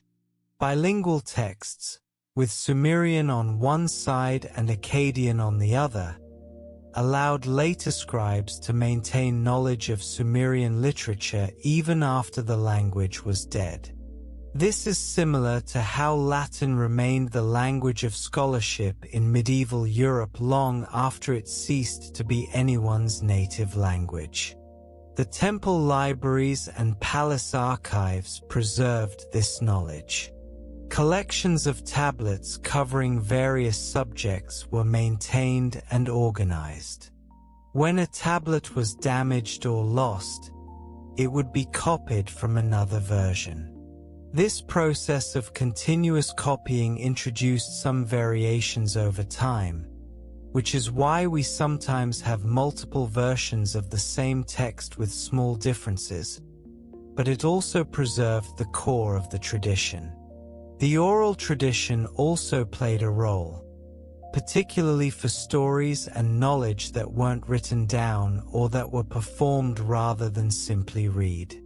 Singers and storytellers would have recited myths and epics at festivals and other occasions. This oral performance may have allowed for more variation and creativity than the written tradition. The combination of oral and written transmission created a rich and dynamic tradition. The stories of the Anunnaki were both preserved in writing and performed in contexts where they could be adapted and elaborated. When Mesopotamian civilization declined and eventually disappeared, this transmission chain was broken. The scribal schools closed. The temples fell into ruin. The knowledge of how to read cuneiform was lost. With it went direct access to Mesopotamian religion and mythology. Only with the rediscovery and decipherment of cuneiform in the 19th century was this knowledge recovered. Modern scholars have had to reconstruct the educational system, the literary tradition, and the religious worldview from fragmentary evidence. It's remarkable how much has been recovered, but there's also undoubtedly much that has been lost forever. The calendar and sacred time, the Mesopotamian calendar, provides another window into religious life and the role of the Anunnaki. Time itself was understood in religious terms, with certain days and periods being sacred. The Mesopotamian calendar was lunar, based on the cycles of the moon. Each month began with the new moon and lasted either 29 or 30 days, depending on when the new crescent was first visible. 12 lunar months make approximately 354 days, which is shorter than the solar year of about 365 days. To keep the calendar aligned with the seasons, intercalary months were added as needed. The beginning of the year was in the spring, with the month of Nisanu. This is when the New Year festival, the Akitu, was celebrated. The choice of spring as the new year makes sense for an agricultural society, as it's the season of planting and renewal. Each month was associated with particular deities and particular activities. The month names themselves often had religious significance. For example, the month of Adaru was associated with Adad, the storm god. Certain days of each month had special significance. The 1st, 7th, and 15th days were particularly important. The 7th day had some special restrictions. It may be related to the origin of the Sabbath tradition. Though the connection is debated by scholars, festivals punctuated the calendar year. Major festivals could last many days and involved the entire community. These weren't just religious observances but social occasions, times of feasting and celebration, when normal work stopped and people came together. The Akitu festival in Babylon, which we've mentioned several times, was the most elaborate. It involved processions, ritual reenactments of mythological events, special sacrifices, and the renewal of the king's mandate to rule. The statue of Marduk would be carried through the city in procession, and then out to a special shrine outside the city walls where crucial rituals were performed. Other cities had their own major festivals for their patron deities. At Yor, the festival of the moon god Sin was the highlight of the year. At Uruk, Inanna's festivals were central. These festivals reinforced city identity and brought people together in shared religious experience. The timing of these festivals connected the human community to cosmic cycles and divine action. When people celebrated the new year at Akitu, they were participating in the renewal of creation itself. The rituals performed at the festival were believed to actually maintain cosmic order, to ensure that the sun would continue to rise, that the seasons would turn, that life would continue. The Anunnaki, as the gods who decreed fates and maintained cosmic order, were central to this conception of sacred time. The calendar itself, the cycles of moon and season, were divine ordinances. Proper observance of festivals and sacred days honored the gods and maintained the relationship between human and divine that kept the world functioning. This understanding made the calendar priest an important figure. The ability to predict the new moon, to determine when months should be added, to calculate when festivals should be held, all required both astronomical observation and religious knowledge. The priest who kept the calendar was interpreting divine signs and ensuring that human activity remained properly aligned with cosmic order. Agriculture and the divine for any ancient society. Agriculture was fundamental to survival, and for the Mesopotamians, agriculture was thoroughly intertwined with religion. The gods controlled the weather, the flooding of the rivers, the fertility of the soil. Human effort alone wasn't enough. Divine blessing was essential. The Tigris and Euphrates rivers were both life-giving and potentially destructive. Their flooding wasn't as predictable as the Nile's annual inundation in Egypt. A flood at the wrong time could destroy crops. Too little flooding meant insufficient water for irrigation. The unpredictability of these rivers made divine favor all the more crucial. Irrigation was essential in the semi-arid climate of Mesopotamia. Elaborate canal systems brought water from the rivers to the fields. Maintaining these systems required communal effort and coordination, which may have been one factor that encouraged the development of centralized authority and state structures. The work of agriculture was hard and constant. Plowing, sowing, irrigating, weeding, harvesting, threshing, all required immense labor. Yet this work was understood in religious terms. Farmers weren't simply growing food. They were participating in divine creation, helping to maintain the abundance that the gods had established. Different deities were associated with different aspects of agriculture and fertility. Enlil was associated with the plow and with agricultural abundance.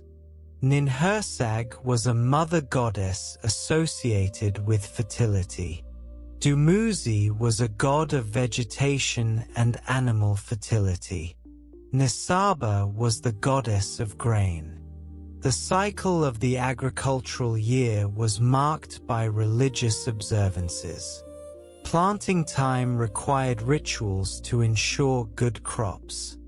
Harvest time brought thanksgiving offerings to the gods who had granted abundance. The first fruits of the harvest might be offered at temples before people themselves ate from the new crop. The dependence on agriculture for survival meant that religious and practical concerns were completely integrated. A farmer would both work hard and pray to the gods. He would both irrigate his fields and make offerings for divine blessing. Failure of the crops meant not just hunger but divine displeasure, requiring both practical and religious responses. Temple lands were among the most productive agricultural areas. Temples owned vast estates worked by temple dependents, slaves, and hired laborers. The produce from these lands supported the temple staff and provided offerings for the gods. Temples also sometimes rented out land, and the rent payments added to temple wealth. The abundance produced through agriculture allowed for the development of civilization. Cities, specialization of labor, arts and crafts, monumental architecture. But this abundance was never taken for granted. It required both human effort and divine favor, and maintaining that favor through proper worship was essential. The Anunnaki, as the great gods who controlled cosmic forces, were understood to control agricultural success. A good harvest showed their favor. Drought or crop failure suggested their anger. The rituals and offerings made throughout the agricultural year were ways of maintaining the relationship with these powerful deities on whom all life ultimately depended. Warfare and divine support. Warfare was another area where the divine and human realms intersected. In the ancient world, war was common. Cities fought for territory, resources, and dominance. Empires rose and fell through military conquest. Throughout all of this, the gods were believed to be actively involved. Kings didn't go to war solely on their own authority. They sought divine approval through omens and oracles. If the omens were unfavorable, a campaign might be postponed or abandoned. If the omens were good, the army would march forth confident in divine support. Military success was interpreted as proof of divine favor. A king who won battles demonstrated that the gods were with him. Conversely, defeat suggested that the gods had withdrawn their support or were actively opposing the king. Campaign records left by Mesopotamian kings consistently attribute victories to divine aid. The god marched at the head of the army. The god struck fear into the enemy. The god guided the king's weapons. These weren't mere figures of speech but expressions of genuine belief.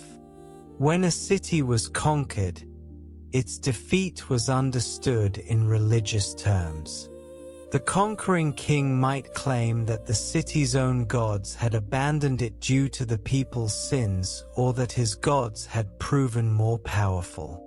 Sometimes the statues of the defeated city's gods would be carried off to the victor's capital, symbolizing the complete subjugation of the conquered people. This practice could backfire. When Babylon was conquered by Assyria, the Assyrians removed the statue of Marduk.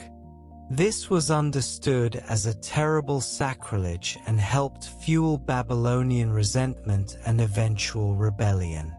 When Babylon later defeated Assyria, one of the first acts was to return Marduk's statue to Babylon with great ceremony.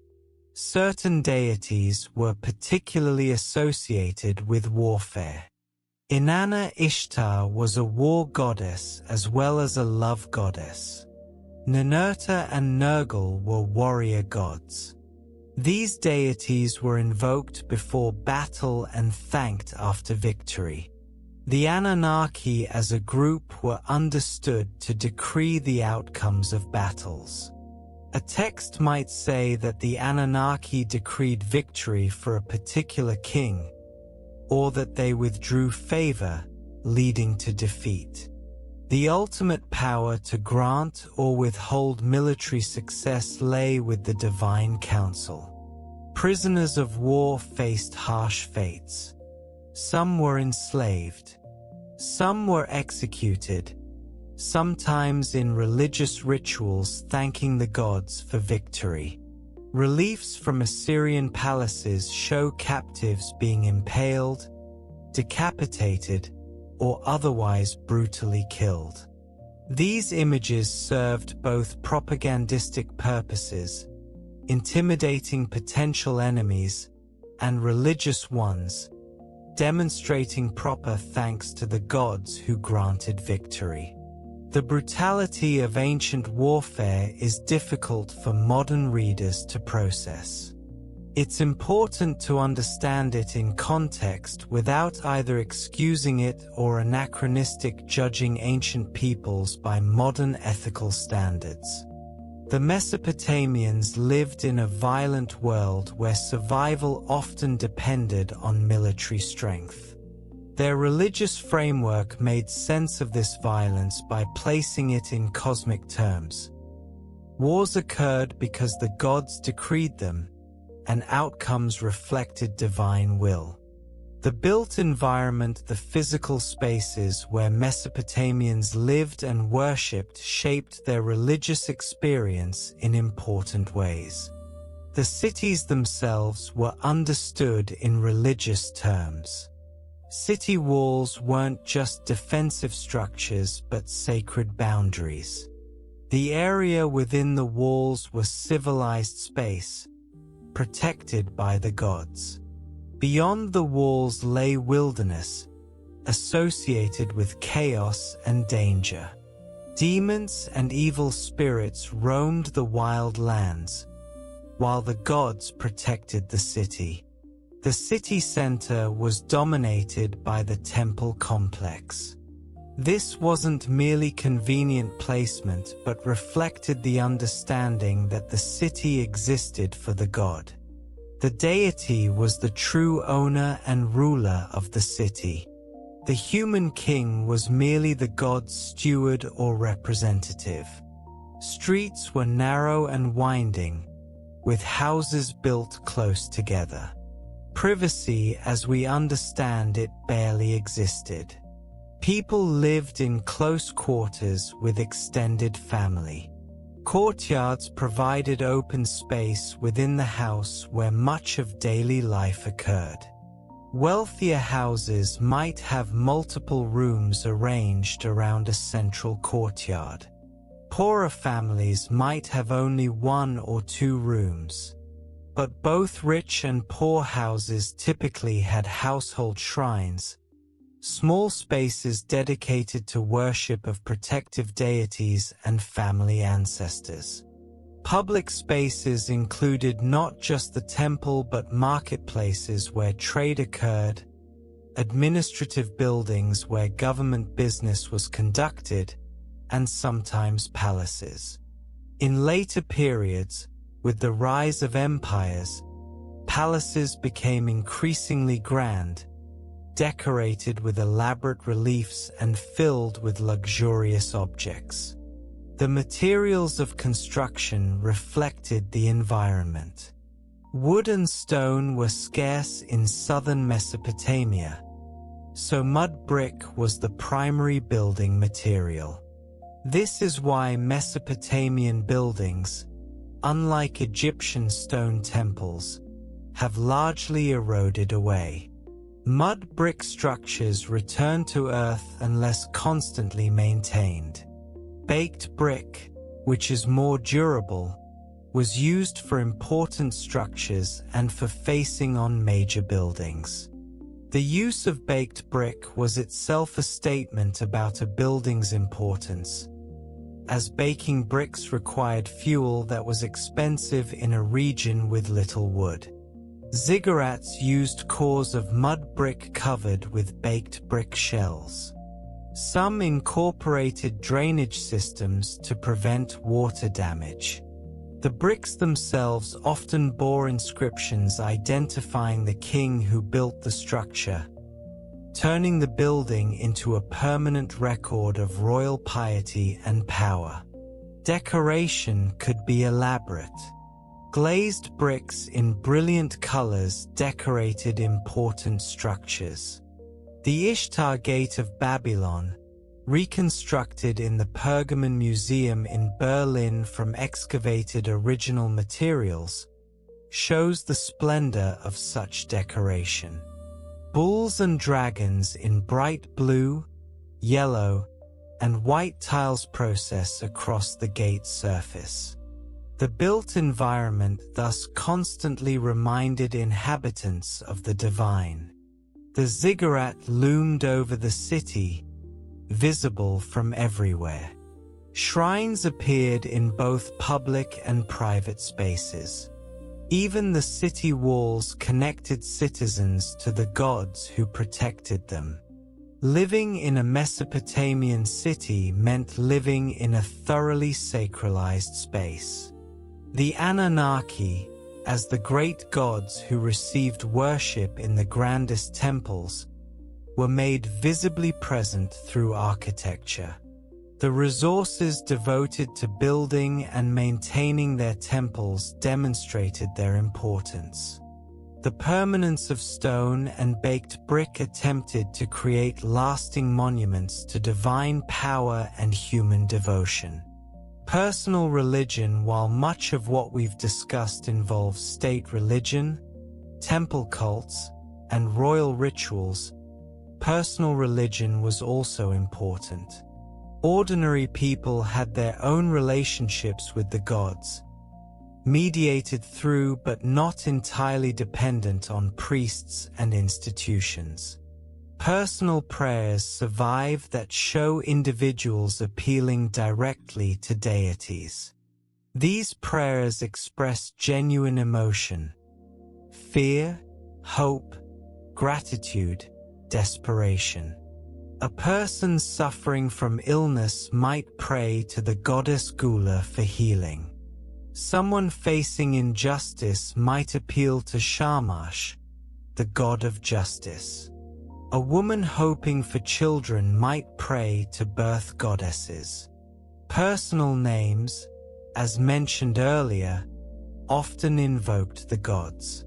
To name a child Enki has given or gift of Inanna was both an act of devotion and an expression of gratitude. It connected the child to the deity from birth and served as a constant reminder of divine blessing. Protective amulets and figurines were common. Small terracotta plaques depicting protective spirits could be buried in the foundations of houses or placed in walls. These were believed to ward off demons and evil influences. Some people wore amulets inscribed with protective spells. Dreams were believed to be channels of divine communication. A person who had a significant dream might go to a priest for interpretation or might perform specific rituals based on the dream's content. Dream interpretation manuals survive that provide interpretations for various dream symbols. Vows were made to the gods, promising specific offerings or actions in exchange for divine help. If the god granted the request, the person was obligated to fulfill the vow. Texts survive recording such vows and their fulfillment. Family religion involved worship of ancestors and household gods.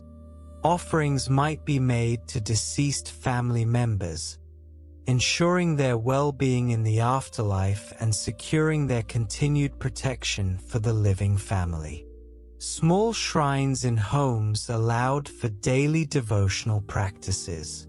The relationship between personal religion and state temple religion was complex. The great gods worshipped in temples, including the Anunnaki, were also personal deities who could be appealed to individually. But in addition, people might have personal gods, protective deities who took special interest in particular individuals or families. The concept of the personal god or protective goddess appears in various texts. This deity acted as an intermediary, presenting the person's prayers to the great gods, protecting them from harm, and interceding on their behalf. Loss of the personal god's protection left a person vulnerable to all sorts of misfortune. This multi-layered religious system allowed for both communal and individual religious expression. A person participated in citywide festivals honoring the great gods. They also made personal prayers and offerings. They worshipped at the great temples and at household shrines. Their religious life had both public and private dimensions. The Anunnaki, as the great cosmic deities, might seem distant from ordinary people's concerns.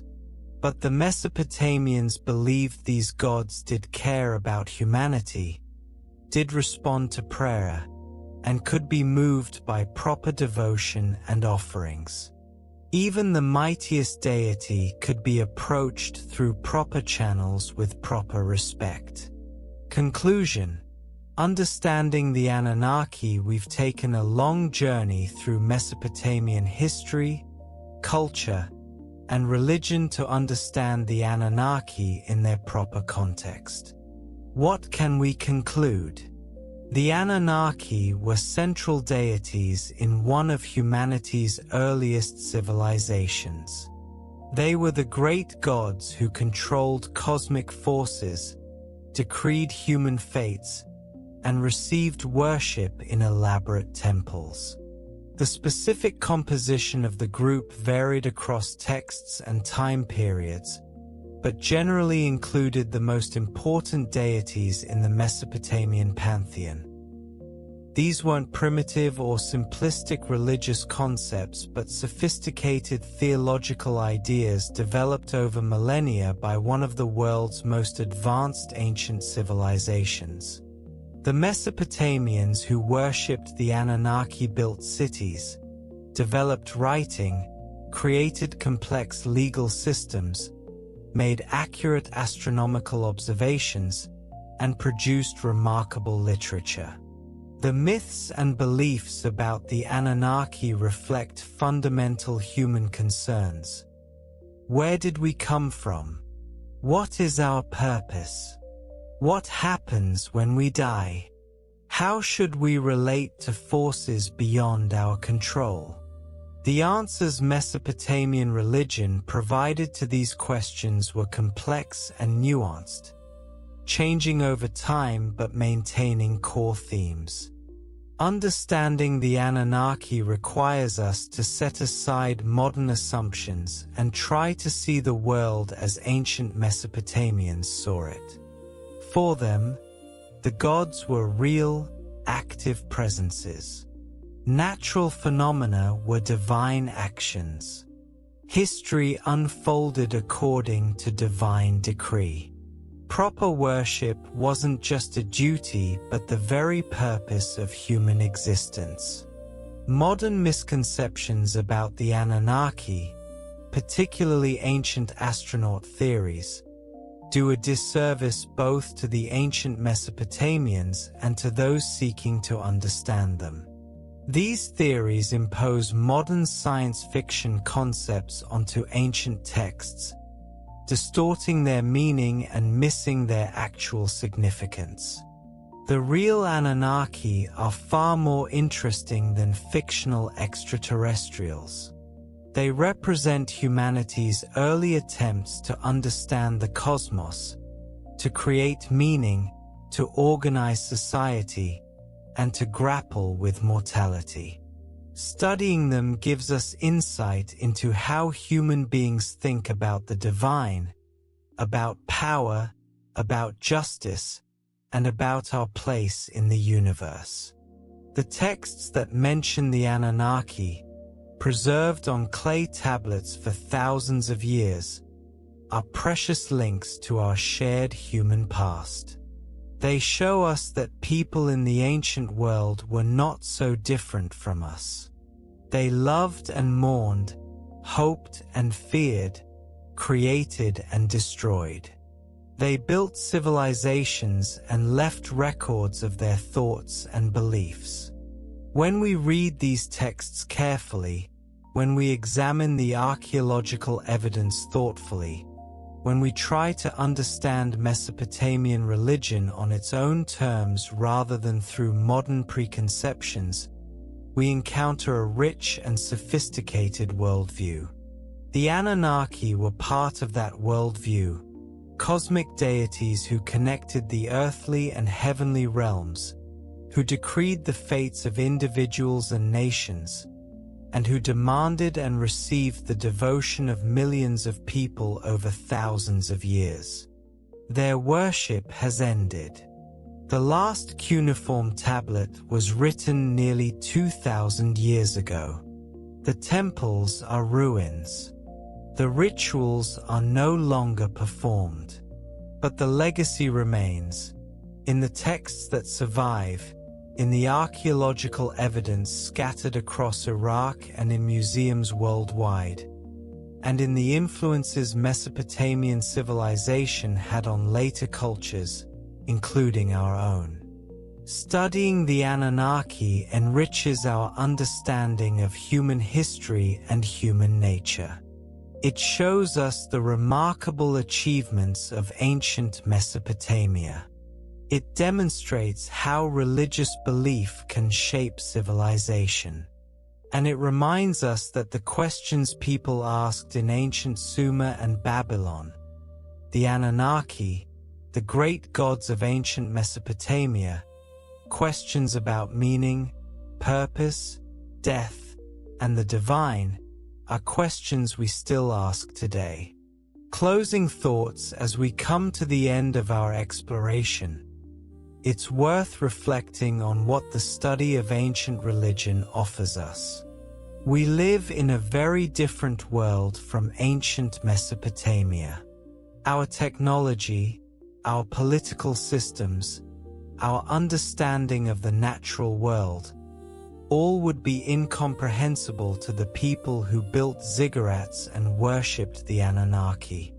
Yet, in important ways, we share common humanity with those ancient people. They experienced joy and sorrow, success and failure, love and loss, just as we do. They looked up at the same stars, even if they understood them differently. They wondered about the same fundamental questions that still occupy us. The Anunnaki provided one set of answers to those questions. They offered an explanation for existence, a framework for meaning, and a structure for society. For those who believed in them, the Anunnaki made the world comprehensible and provided guidance for living. We can study these ancient beliefs with respect and interest, even if we don't share them. We can appreciate the sophistication of Mesopotamian thought, the beauty of their literature, the ingenuity of their achievements. We can learn from their successes and their failures. We can recognize both what connects us across the millennia and what separates us. The rediscovery of Mesopotamian civilization is one of the great archaeological and scholarly achievements of the modern era. From nearly complete obscurity just 2 centuries ago, we've recovered an enormous amount of knowledge about these. Thank you for listening us. You can subscribe when you wake up. Sleep well. See you soon.